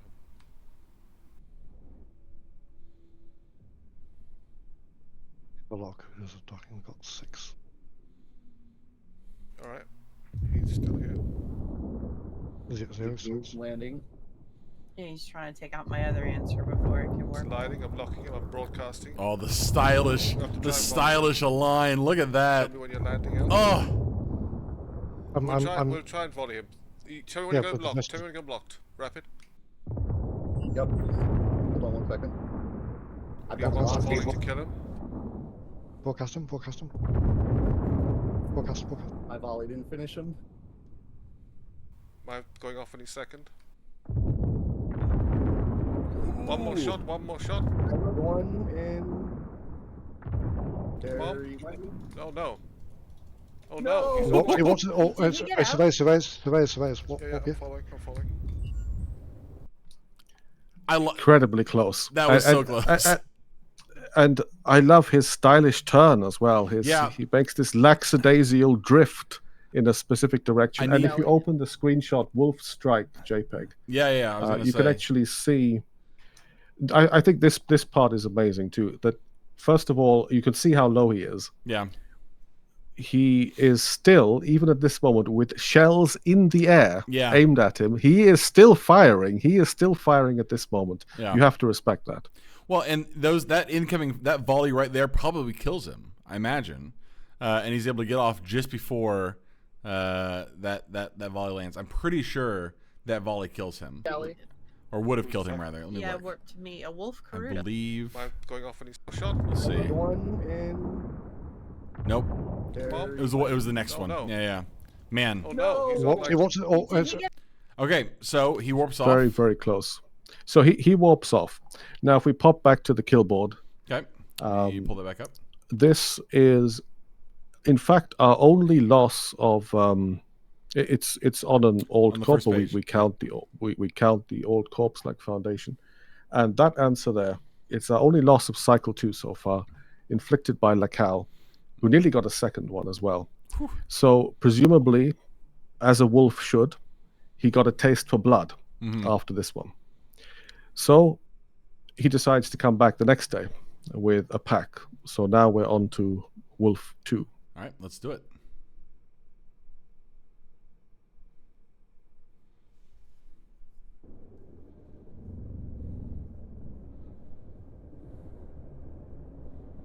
Now this one we can talk a little bit as it's Sure. running because Yeah. there aren't any comms. And we had scouted them coming in with a few Karuda. Mhm. So we guessed that perhaps he wants to kill Callie's Grass this time, since he went after the answers last time and brought some more. We actually end up in this odd engagement at range, and because both sets of Kuruda, they're pointed away and we're pointed towards them, make a narrow profile, you'll see here that they're shooting me and not really doing much damage, and we're shooting them. And although we're eventually able to get them into structure because we have a larger number of Kuruda on grid, the damage application is very low, partly because of the range, but also partly because of the cross-section. Right. And you'll see that, it'll be difficult to see, but you'll see that as they start to turn to a line out, our damage actually increases, because more of the Kuruda becomes visible to the cone of fire. I want to stop here real quick because I feel like there are people probably who are watching who don't quite understand what we're talking, because this is a huge deal. I'm going to go back to this just real fast. So when we talk about cone of fire and we talk about occlusion, one of the things that has happened is with in Frontier, with the upgrade of the Destiny physics engine, the firing mechanics have changed dramatically. In EVE Online, of course, it's well understood. All ships are spheres, just spheres of varying sizes, and there's no occlusion. So as long as you can hit the sphere, you do damage to the ship. With Frontier, the angle of the ship actually matters. If you're looking at a ship like this, the cross-section of that ship is really, really narrow. And so the cone of fire is a circle out that projects out from the turret that you're firing from. If something in that cone of fire looks like this, it takes up a very small space inside that cone of fire. Now, the moment that ship turns and looks like this, that takes up a much wider profile, right? So this is much easier to hit than this. So not only does it matter for you as an attacker, because you want to make sure that your guns, you have the majority of your guns are pointing at the widest part of the ship. As a defender, you also want to make sure that in general, the smallest, narrowest profile of your ship is present to the attackers. One of the reasons we talked about the Groose and why this is so important for the Groose specifically, because the Groose is flat, the Groose looks like this, and then when it turns, it looks like this. So this is a much easier target to hit than this. Same thing goes with the Kuruda. Okay, sorry, just need to have that little brief interlude. Let's go ahead and skip forward a little bit here. Was there something you were going to say? I didn't mean to interrupt. No, that was very good. I think that explains a lot why, and you can skip forward even a little bit, and we can keep playing it. Cool. Because it explains also why, even though we're at range, so there's not good damage application, the application suddenly increases as they decide to align, because they realize they're not going to break us, so they decide to pick an alignment out to try and get back home in the direction of the Wolf HQ. Yep. But of course that exposes more of the ship, which is why some of the ships in a moment here you'll start to see are able to be hit into structure despite the damage application being weak. So there you see a ship turning and suddenly taking much more damage. Luckily for him, he's able to warp out. And then the same thing, I believe, becomes true of this ship. I was going to say, now, you can see the engine profile now.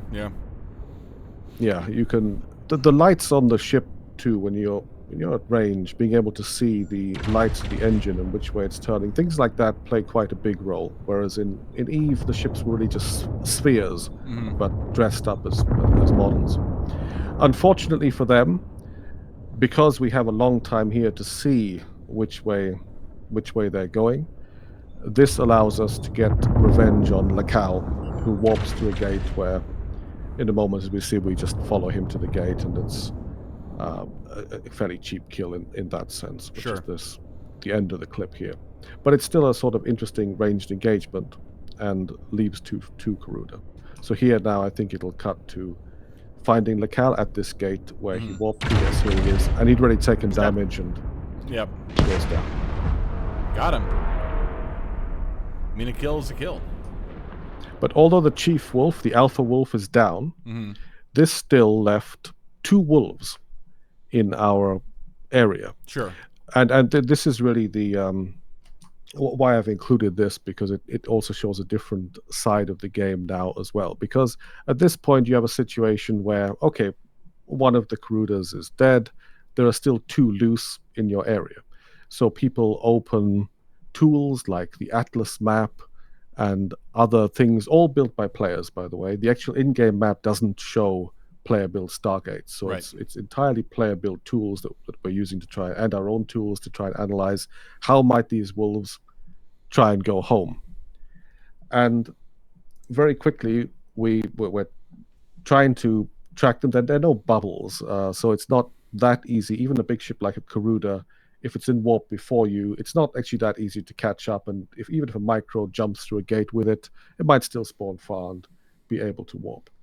So they were able to warp around a bit, but at some point we figure out which way they're trying to go to get home. And we realize that that's actually a gate that we have some control over, which is what we'll see in the next clip. Cool. So let's roll Wolf 3. Let's do it. It's here already. Issue the offline command. It'll take a second, but I issued it. Locking. So just to be very, very clear, because I want to make sure people understand what's being said here. This is a smart gate. You can issue command. You can program the behavior of this gate. You've now told this gate, don't let this guy through. He thinks he's using this gate to get out, and you're saying, no, cease. Correct? Exactly. Yeah. Hell yeah. So he's landing thinking this is his ticket out of here. Broadcasting. And what he's learning very quickly is that this gate will not allow him purchase. And suddenly he's got a small fleet of Garuda sitting behind him. He has no idea. Okay. Brace. Fire. Oh boy. It's, life comes at you fast. Russ on station. Ramp. So pause going there. Towards EP. So that Stargate there, he normally would have had access to it, and probably even arrived through that Stargate. Mm-hmm. But in this game, you can take that access away in a critical moment like this, and then obviously the fleet is on you and you're stuck, which plays a big role in this. So that makes a big difference in terms of who controls the railroads, who controls the gates, and also try to second guess what routes people might take to you and might take home. Also, to show how action comes thick and fast, I believe on that clip you just heard Alpha say, "There's a Gruss here." Yeah. And now we'll just play on the clip a little bit. Sure. Let's go ahead and take a look. 6.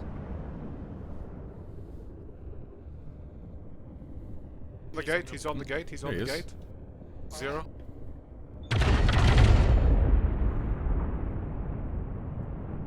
Oh, Rab, no.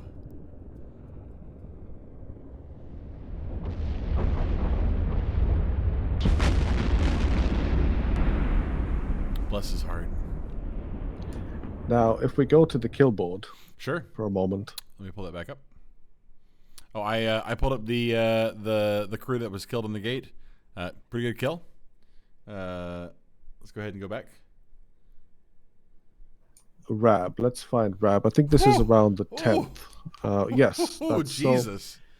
So he was also carrying a Garuda, which flops out along with a bunch of other ships. Yeah. But the point I want to make here, actually, in regard to Rab, is, I mean, anyone can lose a ship. Could happen to me, could happen to him, could happen to anyone.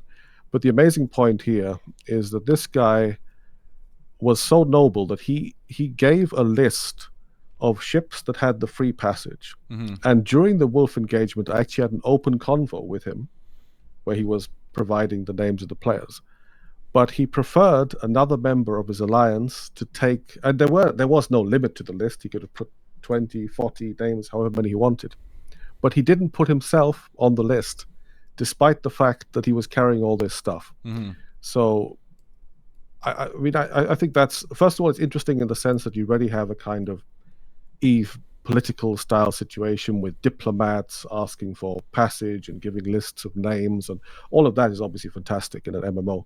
But also on an individual level, that this guy is so noble, he would do all of that for his alliance mates, but doesn't want to for himself burden the goodwill, if so to speak, by doing it for himself, and decides to just roll the dice and gets unlucky as anyone can, and happens to get caught in this instant. Yeah. So when I said that he was a gentleman who takes his role seriously, then I meant it. You were not kidding. Let's look ahead to the next one. I believe the next one is. Oh, let me go back over here. He's here already. Ignore that. Yes, the next one is positioning. Positioning. This is only a small clip. Sure. But to explain a bit, because we control the station now, so Right. to continue with this theme. And this isn't a particularly exciting clip. It's just something I wanted to mention in terms of the little games that get played in terms of intel in this game. So this is our station now. We controlled it until we decided to go off to the next place. And Eld, for whatever reason, decided that, I'm going to blame Eld for this, he decided to line us up here on top of the station. But this isn't just for show in a game like this. So what's happening here is that you can put ships so that they are occluded from someone undocking.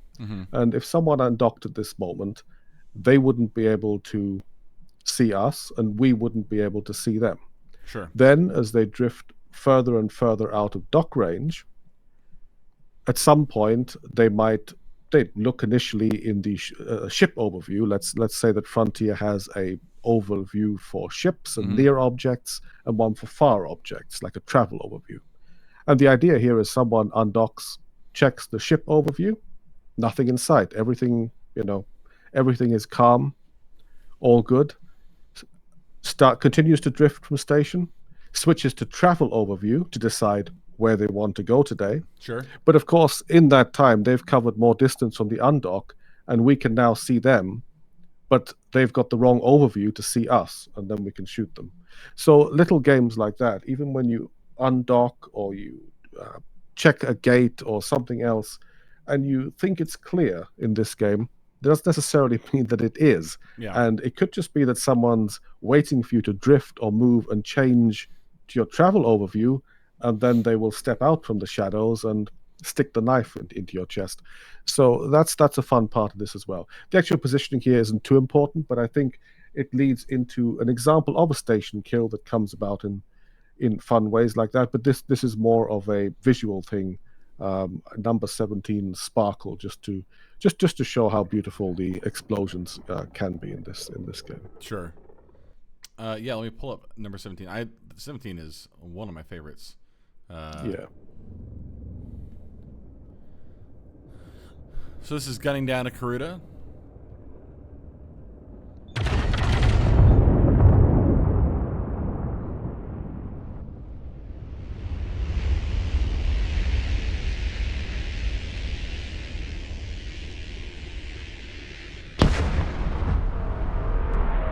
Pretty good. Pretty good. Not gonna lie, that's not bad. That's not bad. Oh, I like that one a lot.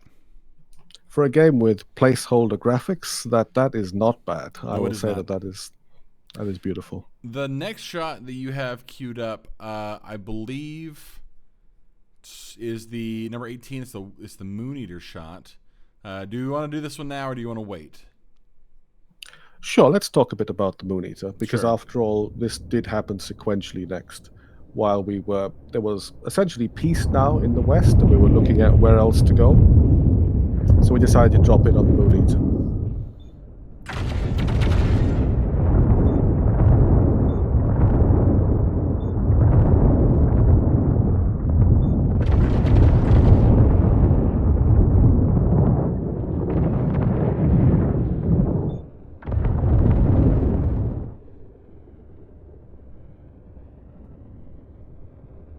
Oh, and he's gone.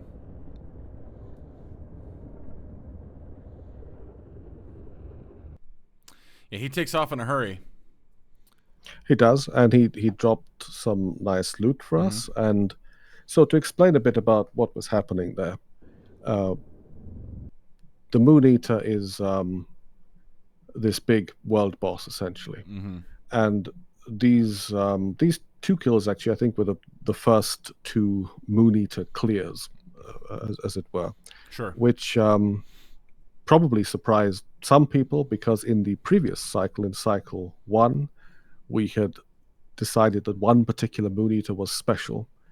And while that's a different story, we became a group called Calamity for the purpose of, I suppose, what was the game's biggest fight so far, and actually defended the Moon Eater against the server force that had come to kill the Moon Eater.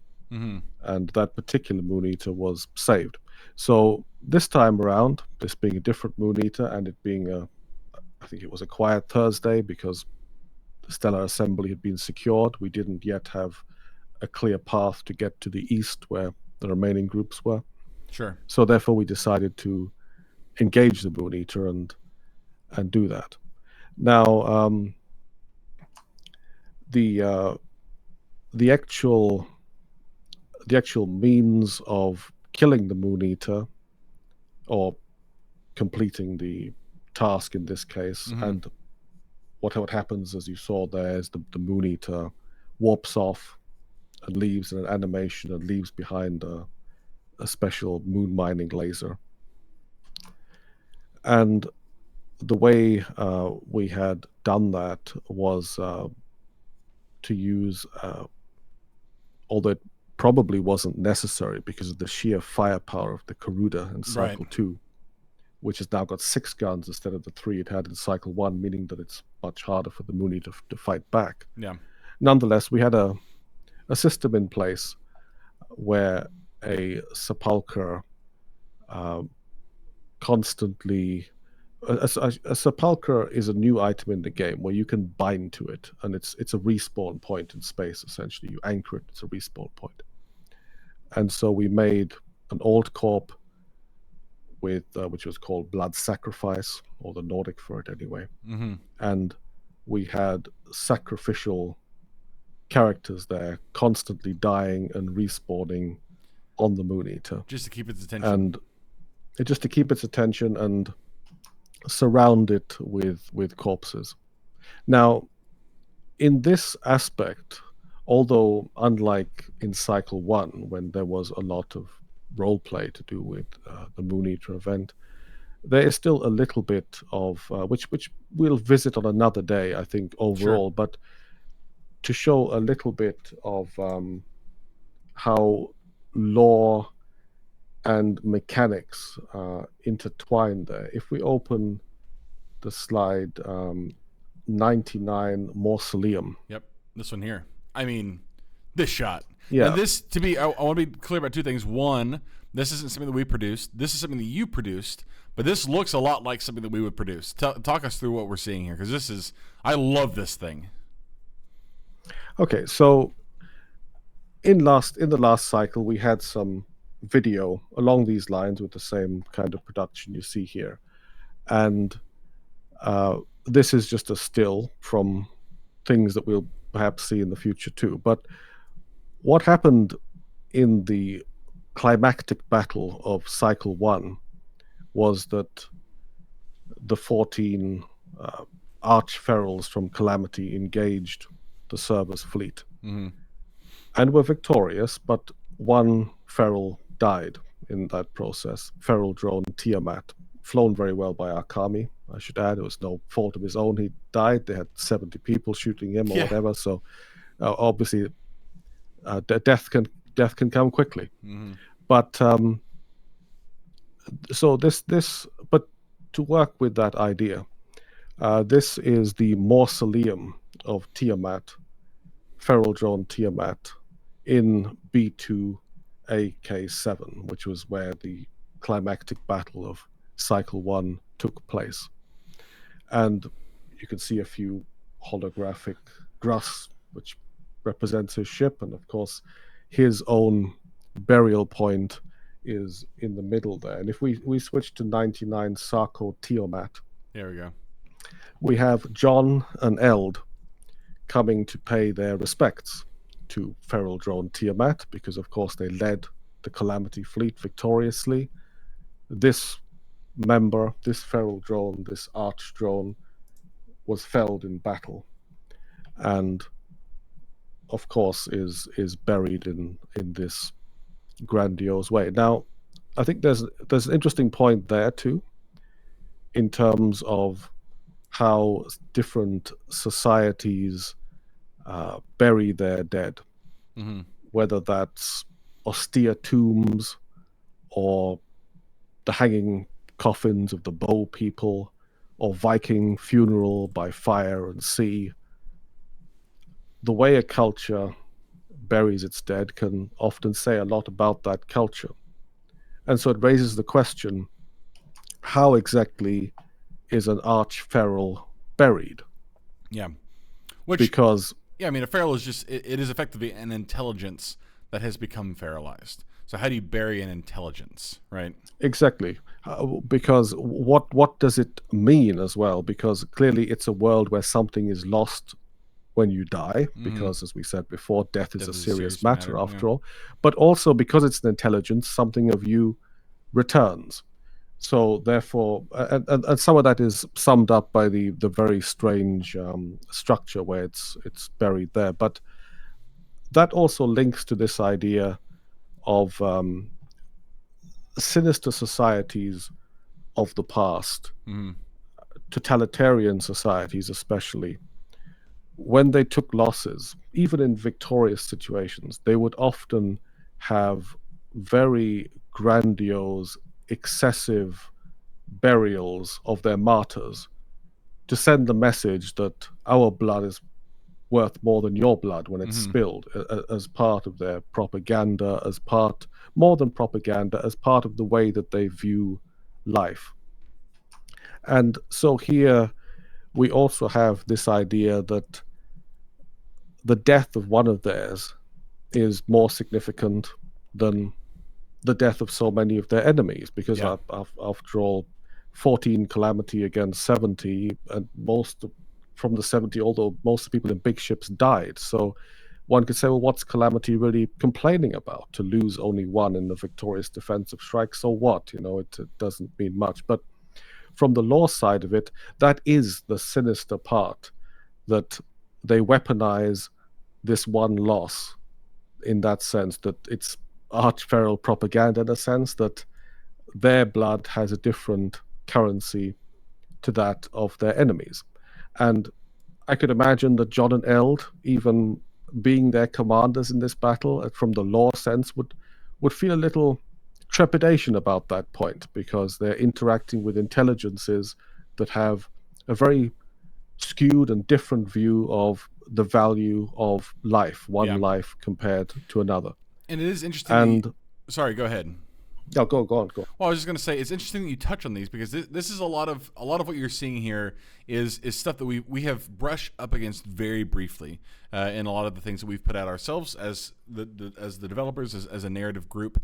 But there are a lot of questions that are being asked in the lore of Frontier, specifically. What is an intelligence? What is is an intelligence is it a human thing? Is it a biological thing? Does it matter? Does it have something to do with just if a thing can think?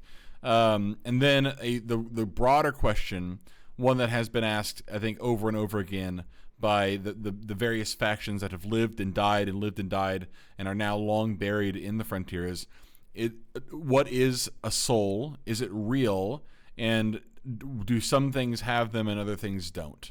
And so the idea that the ferals themselves would identify on one of their own and commemorate because if a feral doesn't have a soul, right? Let's pretend that the computer does not have a soul, then something like this probably would mean very little to the computer, because it's just a computer. But if you see a computer acting in this way, then you start asking yourself questions about, well, wait a second, what does the computer think that it is? Does it think that it has a soul? And if it thinks it has a soul, does that mean that it has a soul? These are, like I said, these are not questions that have answers, probably. I'm sure somewhere deep in the recesses of CCP Maximum Katz's mind, there are the hints of answers to some of these questions. But seeing that you guys come out here and start to approach these questions so early in the development of this thing, before a lot of the literature has even been published, is very cool, if I'm being perfectly frank. This is a very cool thing to see. Well, I think there's an interesting tapestry there, right, which people can build on and play with, and I think the sinister aspect of that also comes into the fact that once the ferals have established a kind of dark universe where there is a different value to different types of life, all the way from the austere mausoleum of this arch-feral Tiamat in his grass, but all the way that opens the scale all the way to the other side as well, and brings back in our blood sacrifice. So if we play number 19, blood sacrifice, this is actually a view from the blood sacrifice at the Moon Eater, who's constantly living and dying. So this is one of his cycles. He pops and he respawns. Immediately respawns at the sepulcher. Immediately respawns to die again. 11. Right, more like 3.5.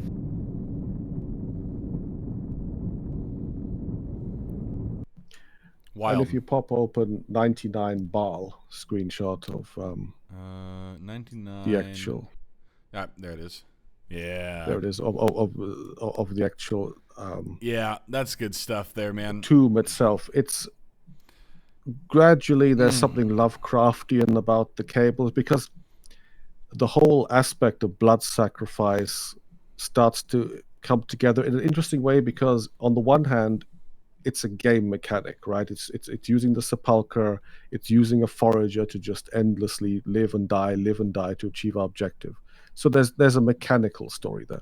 But interesting lore story as well, which is that if you've established a hierarchy where life is not equal or even close to equal, it's a very dark universe where Tiamat's life is worth so much more in the eyes of the arch-ferals and those he killed. The other side of that scale is that it also opens the possibility for life to be worth almost nothing, all the way down to this creature of servitude from the blood sacrifice that exists only for sacrifice, to live and die, like some of the lowest level of Dante's hell, endlessly returning and dying.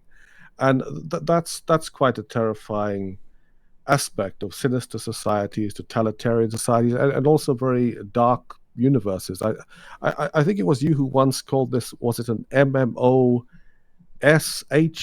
RPG with H being horror? Yeah. I think this puts some of the horror into that equation. And what I really like about this too is there, even if unintentionally, you have two things here represented. You have the white figure below who's holding up what is this, this totem, and the white figure is clearly, if not human, humanoid, bipedal, 2 arms, something that looks kind of like a head. But the thing that it's supporting is very much not. It is just a golden pillar. So the positioning of these things, saying, okay, well, this golden pillar rests atop this man-made thing, really does kind of give you the impression that these pharaohs, specifically these ones that you have cooked up, are putting themselves in a position of dominance over the biologicals, to use a turn of phrase. I like that. Yes, definitely. The actual statue there, although quite low poly, that's actually pulled from the Frontier game, and there's meant to be a little bit of threat in that as well, because Eld and John are presumably looking at this, but there's a message being sent by the arch-ferals. Okay, in the fight, they were controlling them, but who really controls who? Right. So there's a battle of man and machine and inequalities of different values of life. And I also I enjoy these things where the lore moves in parallel to the mechanics. So the mechanics have the sepulcher, the endless dying and respawning, surrounding the Moon Eater with endless corpses. Yeah. And then also of this old corp that was designed to die. But then also the lore side of societies and cultures that enable the inequality of views of life, that there can exist creatures that are simply born to die. And I think that's fun when you have lore in parallel with hard game mechanics and the two can see each other. Yeah. So that was a fun aspect of doing the Cycle 2 Moon Eater. I bet it was. Just hearing you talk about it makes you can tell this is something that you guys felt really passionately about, and it shows. I mean, the end product was very, very cool. If you've not seen yet, I think we posted it either in our Discord or on social somewhere. You need to go back and watch the concerning the beast video. Was very, very good. It was very well made.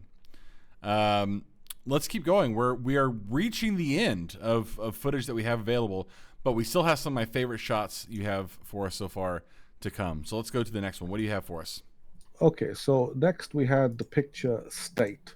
Okay. Which is simply a map, and it just shows the state of play after the Moon Eater. Sure. So, or around the time of the Moon Eater. Now, this was what I'd scouted. There could be, of course, mistakes here. My apologies if I've assigned someone to the wrong area, but sure. Roughly speaking, we controlled EFK.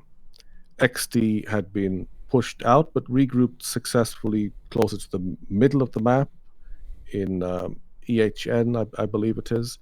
And we had AWAR, led still by Urgod, around the middle in the east. We had Reapers, who we'd visited in Cycle 1 a lot when they were in the west, who were now in the east.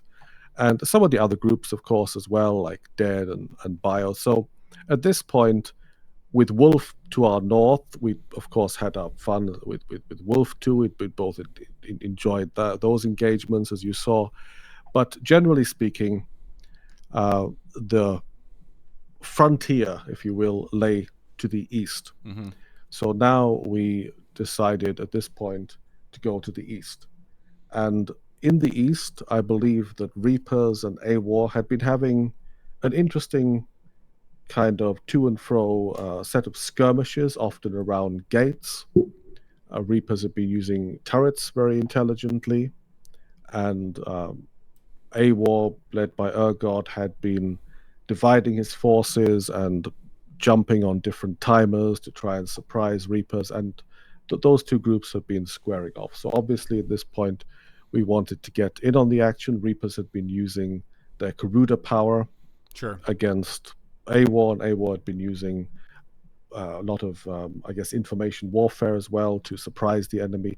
AWAR this time around, no longer having XD with them, of course, and some of the other groups. This time, Urgod and AWAR were running as a much smaller entity than in the first cycle, where the Trinary Accord had been probably numerically the biggest force. Right. So they were doing something different this time.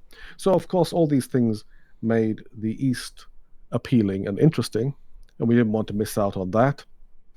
So in the next clip, we go to EFN, which is the home station of Reapers, and we'll get a little montage here of just attacking in EFN. Cool. Let's take a look at it. And that is EFN action. Gotcha.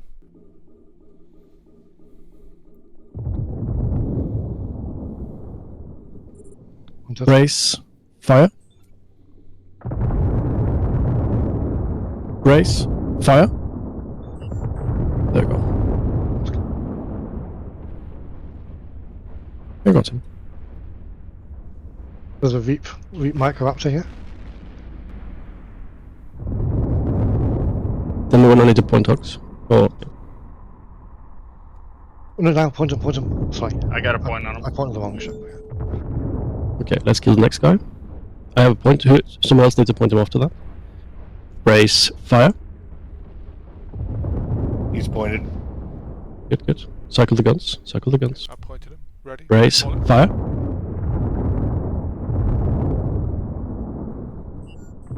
There you go. Good.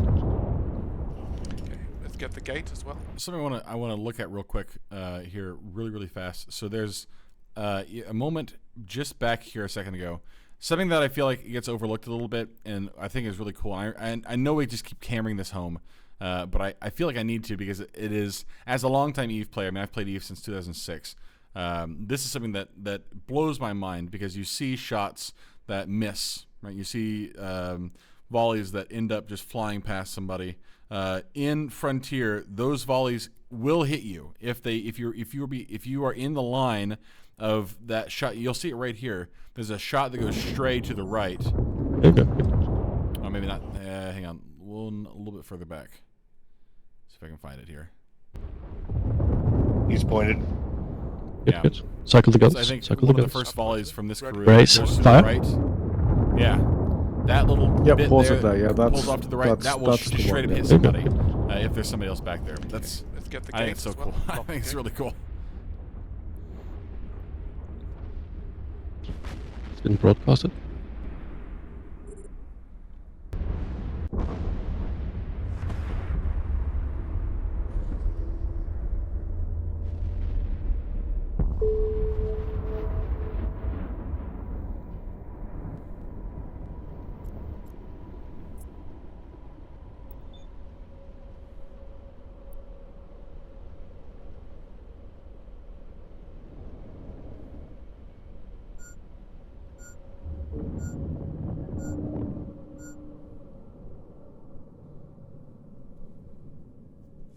I believe we're in Reaper's home. Right now is where this is. I believe that's right.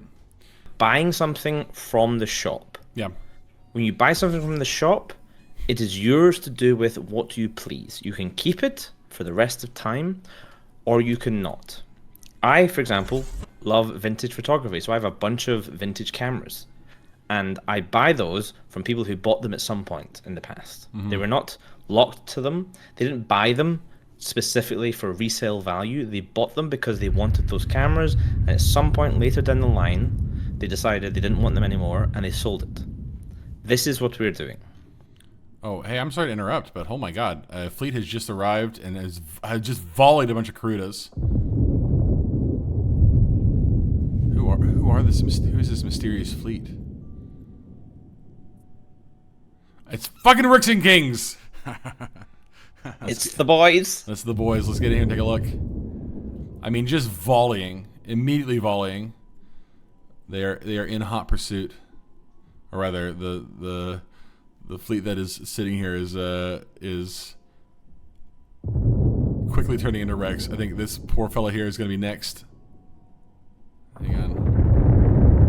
Oh my god! Whoa, baby! That was a lot of firepower. My Space Mouse is acting crazy right now, and not quite functioning the way I want it to. Oh, we're going to bounce off next to him. We're next to him. Oh, they're all here. They're all here. Yeah, they're it's fine. A broadcast. Broadcast. Brace, fire. We got one. Keep looking. If you can shoot something, shoot it.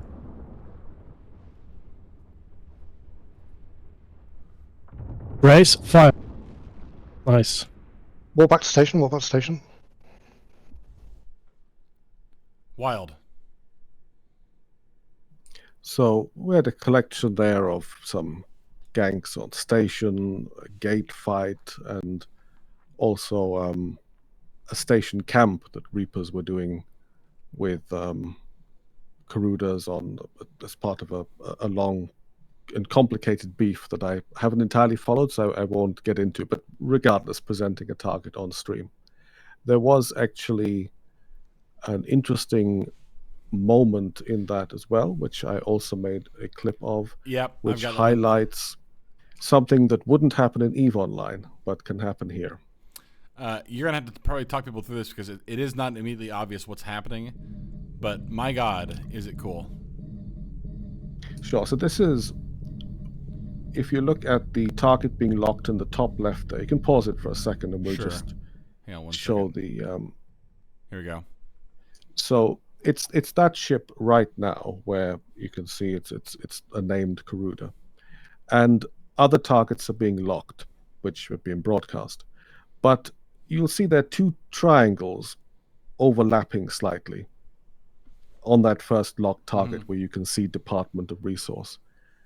And what you'll see here is a good example of fire killing inadvertently a totally different target, a double shot, essentially. Yeah. This is not, the second Karuda there is not a target that anyone had locked. He was never broadcast. He was never even intentionally shot at.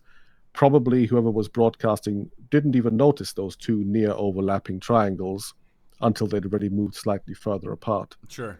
And it shows that when there's a lot of fire coming in, you can get some unexpected results like that. And this is just a slow-mo to show the potential for that to happen. So here's the incoming fire. Stray shots hitting the white triangle next to the orange triangle. Those are both battleships. And the white triangle, or the collateral damage battleship, dies first. There are more shots that missed and hit him than there were the target who was actually locked. You can see it here too. The one in the back is the... Oh, maybe it wasn't. Maybe it wasn't. Either way, wild. Wild. This is the shot that I said if you had told me about it but had not shown me, I would have told you that you were a liar. Yeah, and then some more shots sneak by and hit the station behind it.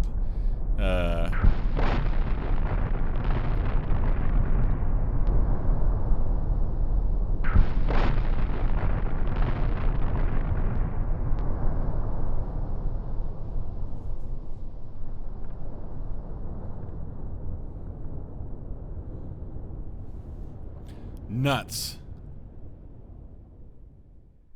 That's crazy. Yeah, that is something that is unique to Frontier, really, and a nice thing. Now, I will say, of course, in that it's not that someone was necessarily doing a bad job of positioning the ship. So in that particular scene, I mean, there were some other, like some were flown individually. I think Cobra, Ebola, but a lot of those, probably 9 or 10, I believe, even of those Cruda were controlled by Habby, who is a multi-boxer. Now, when one takes that into consideration, it's important to realize it's not that he was flying badly to let himself get double shot, because of course controlling 10 ships is no easy task in this game. And I've often seen multi-boxing come up as a theme when Frontier is discussed, because of course multi-boxing plays a big role in EVE Online. And indeed, most of Rooks and Kings have who knows how many EVE Online accounts over the years. We all use lots of computers and so on. So we're no strangers to multi-boxing. I think, and multi-boxing can be a controversial topic as well, because people might feel it's unfair seeing 10 Cruda controlled by one person in front of the station. But I think moments like that, first of all, they show that it's no easy task, but also show how the mechanics of Frontier naturally balance that a bit more, I think, than EVE. I think it's fair to say that you have to put quite a lot of attention into the positioning of your ship, and the more ships you have, that proposition rapidly scales up and becomes a lot more difficult. So absolutely credit to the man for putting the effort into the hardware, and I believe he gets good results with his multi-boxing fleet as well, which is to be respected. But it's no easy task, and I think that's another subtle difference from EVE Online, which is that in this game, you're very much having to fly your ship. And although you could have more ships, more accounts, more PCs, your available attention is going to decrease by that same amount, which presents opportunities for smaller groups who are maybe going up against people who are multi-boxing to be able to get good results, precisely because of the cones of fire, because of occlusion, because of angling. So these things play a big role in the game and give it a different aspect. I think, would you think that's fair to say too? I do, and I want to bring up this next shot because you included this image as well, and this is poignant, I think. This, numbers aside, obviously the numbers, I don't believe we're probably ever going to see fights this size in Frontier. There are a lot of things that play into that. Of course, occlusion's one of them, but the higher tick rate means that each individual action is a little bit more server intensive, so things don't quite spiral out of control the way they do in EVE. Fights are a little bit more intimate, more dynamic. Seeing 100 people on a grid is a lot.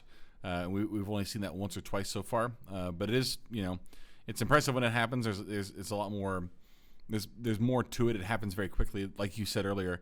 But also, this sort of thing just doesn't happen because every single one of these ships would be hitting every single other one of these ships. I believe you even include, if I can find it here real quick, there was the next one. Yeah, I mean, this is in a world with occlusion, this is a nightmare that cannot exist. I think I would probably agree with you here. Yes, it's a very different end result, I think. Of course, the game can go in unexpected ways, but in terms of the lack of an overview, in terms of the information warfare, it presents a very different proposition in the big fights. I mean, the other reason I included this was that we were talking about Habby, who is presumably using a lot of virtual machines and PCs and stuff, which I respect, and that aspect has always been a part of the Rooks and Kings ethos as well, which is sort of technical supremacy.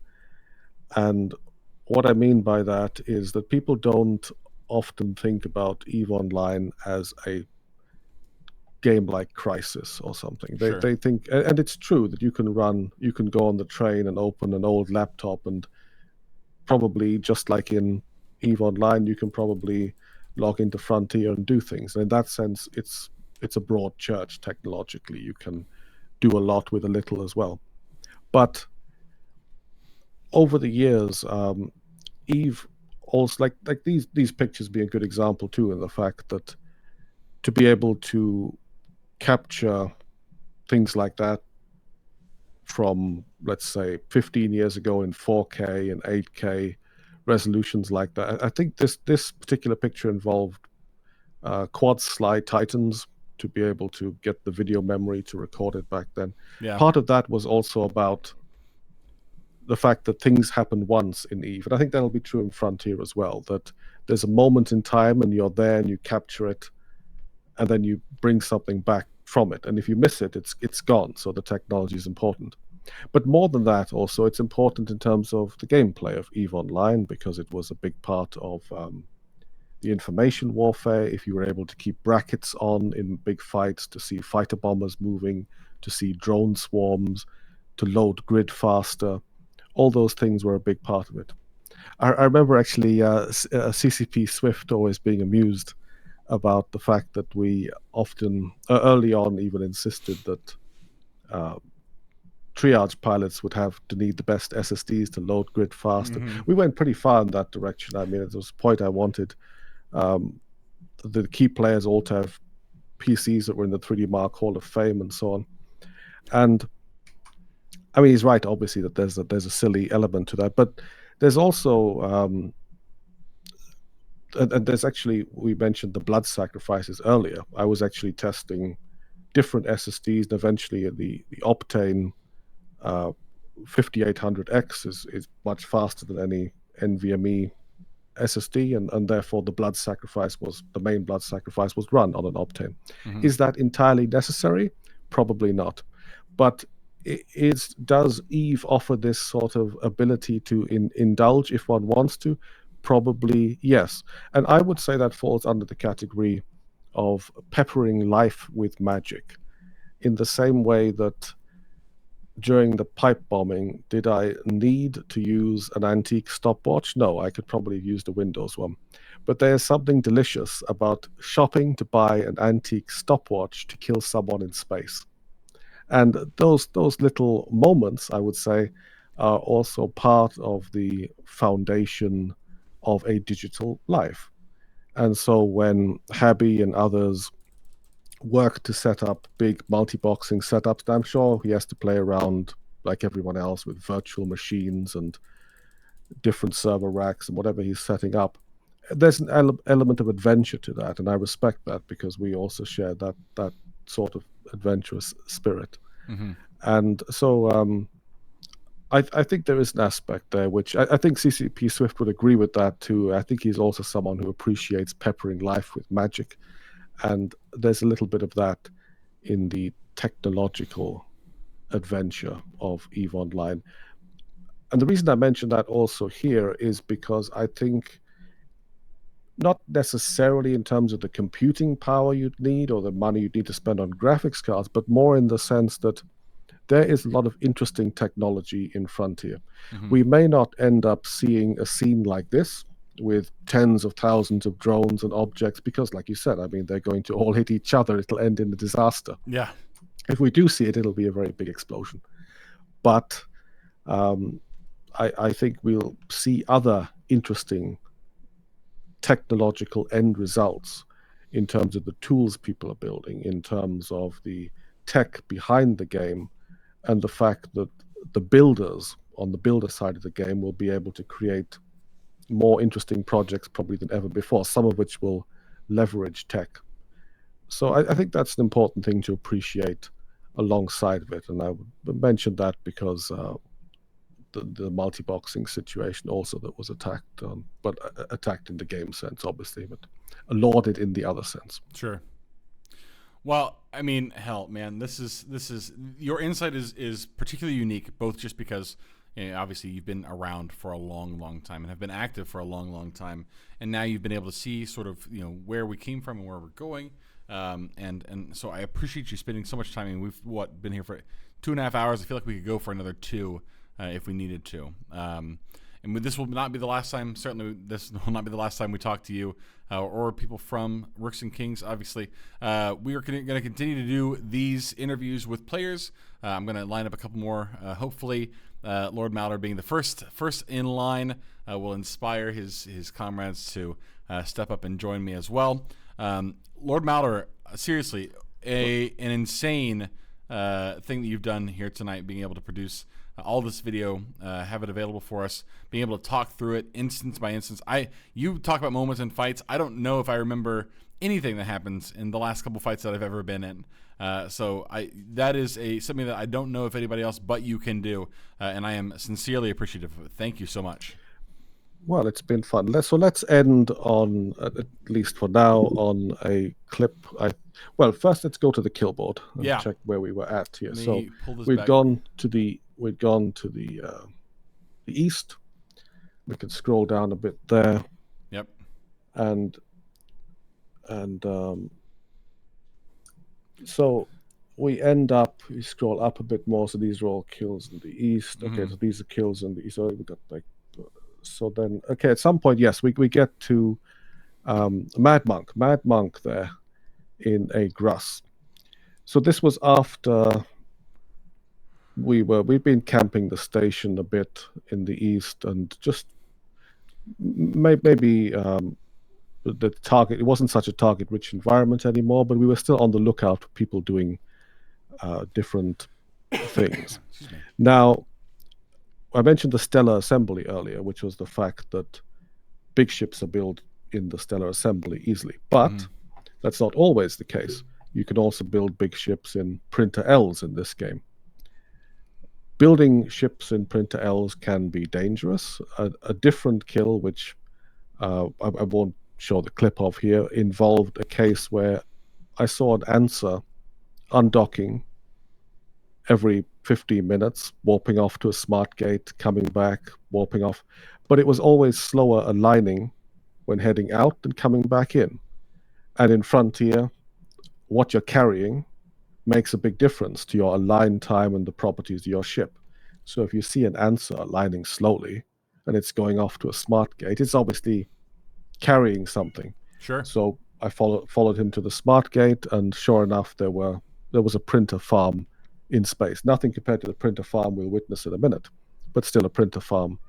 And a Gruss had been built, and the Gruss popped out. And then I was left with a real conundrum, because because he warped away from the Gruss, and I couldn't figure out why at first. The reason was because he'd forgotten to bring the engine, since the Gruss needs an engine. Sure. So he left again to try and build an engine. And then I was wondering with my scout, well, I could board the Gruss, but I also don't have an engine to put in the Gruss. So then roles are reversed, and he might blow me up in a Gruss when I want to blow him up in a Gruss. Yeah. So after quickly thinking this through for a moment, we decided not to board the Gruss. The original pilot got back in, and we ended up killing him. Although, to his credit, he managed to warp to a gate and offline it as we killed him. So then we actually had to jump out to get home, which is another part of the game that's interesting, that if gates get shut down, your ships can direct jump, but it's important always to keep enough fuel with you. In this case, the jump was quite small, but in a more adventurous attempt like that, one could easily end up stranded without fuel if not taking precautions. So things like that play a big factor in the game. Certainly. Anyway, in a similar situation, we'd been waiting at the Reaper station, and things have been quiet, and then we followed this Gruss, followed him home, essentially, it turned out. We thought we were following him out. Actually, we were following him home. And you'll see a base in this clip, which I also like the fact that the printer L's are almost like gravestones. I do love this clip. It is everything you're seeing in this clip, by the way, is player made. This is something that this guy did. Was anchor all these printers.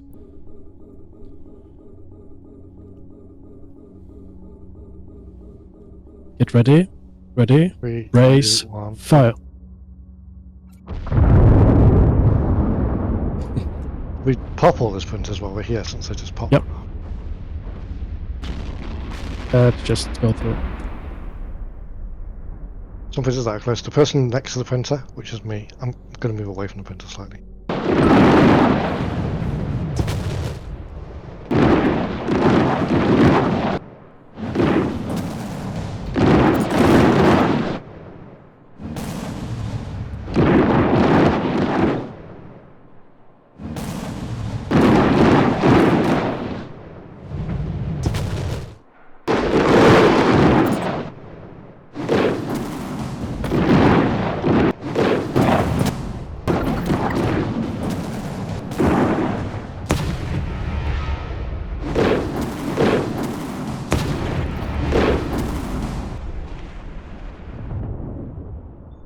Once we started, you can't stop. You have to. I could have stopped.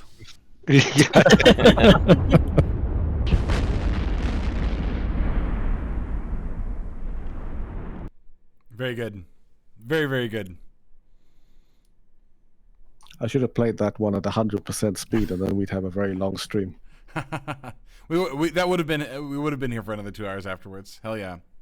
Well, Lord Maldoror, any final thoughts before we start to wrap this thing up? I have a little bit of administrative work to do before we get out of here. But if you have anything else to say, now's the time to say it. Well, I'm happy to take any questions if there are any. Otherwise, it's been fun chatting. What we may do, getting to show the game a bit. What we may do, we may go back through here, feed some questions, and then do a separate stream, sometime in the next couple days for our founders. We'd like to do separate streams for founders to reward founders for being founders. We'll see if that's something that we want to do, but we'll figure that out here before too long. Before we go, I have an important announcement to make.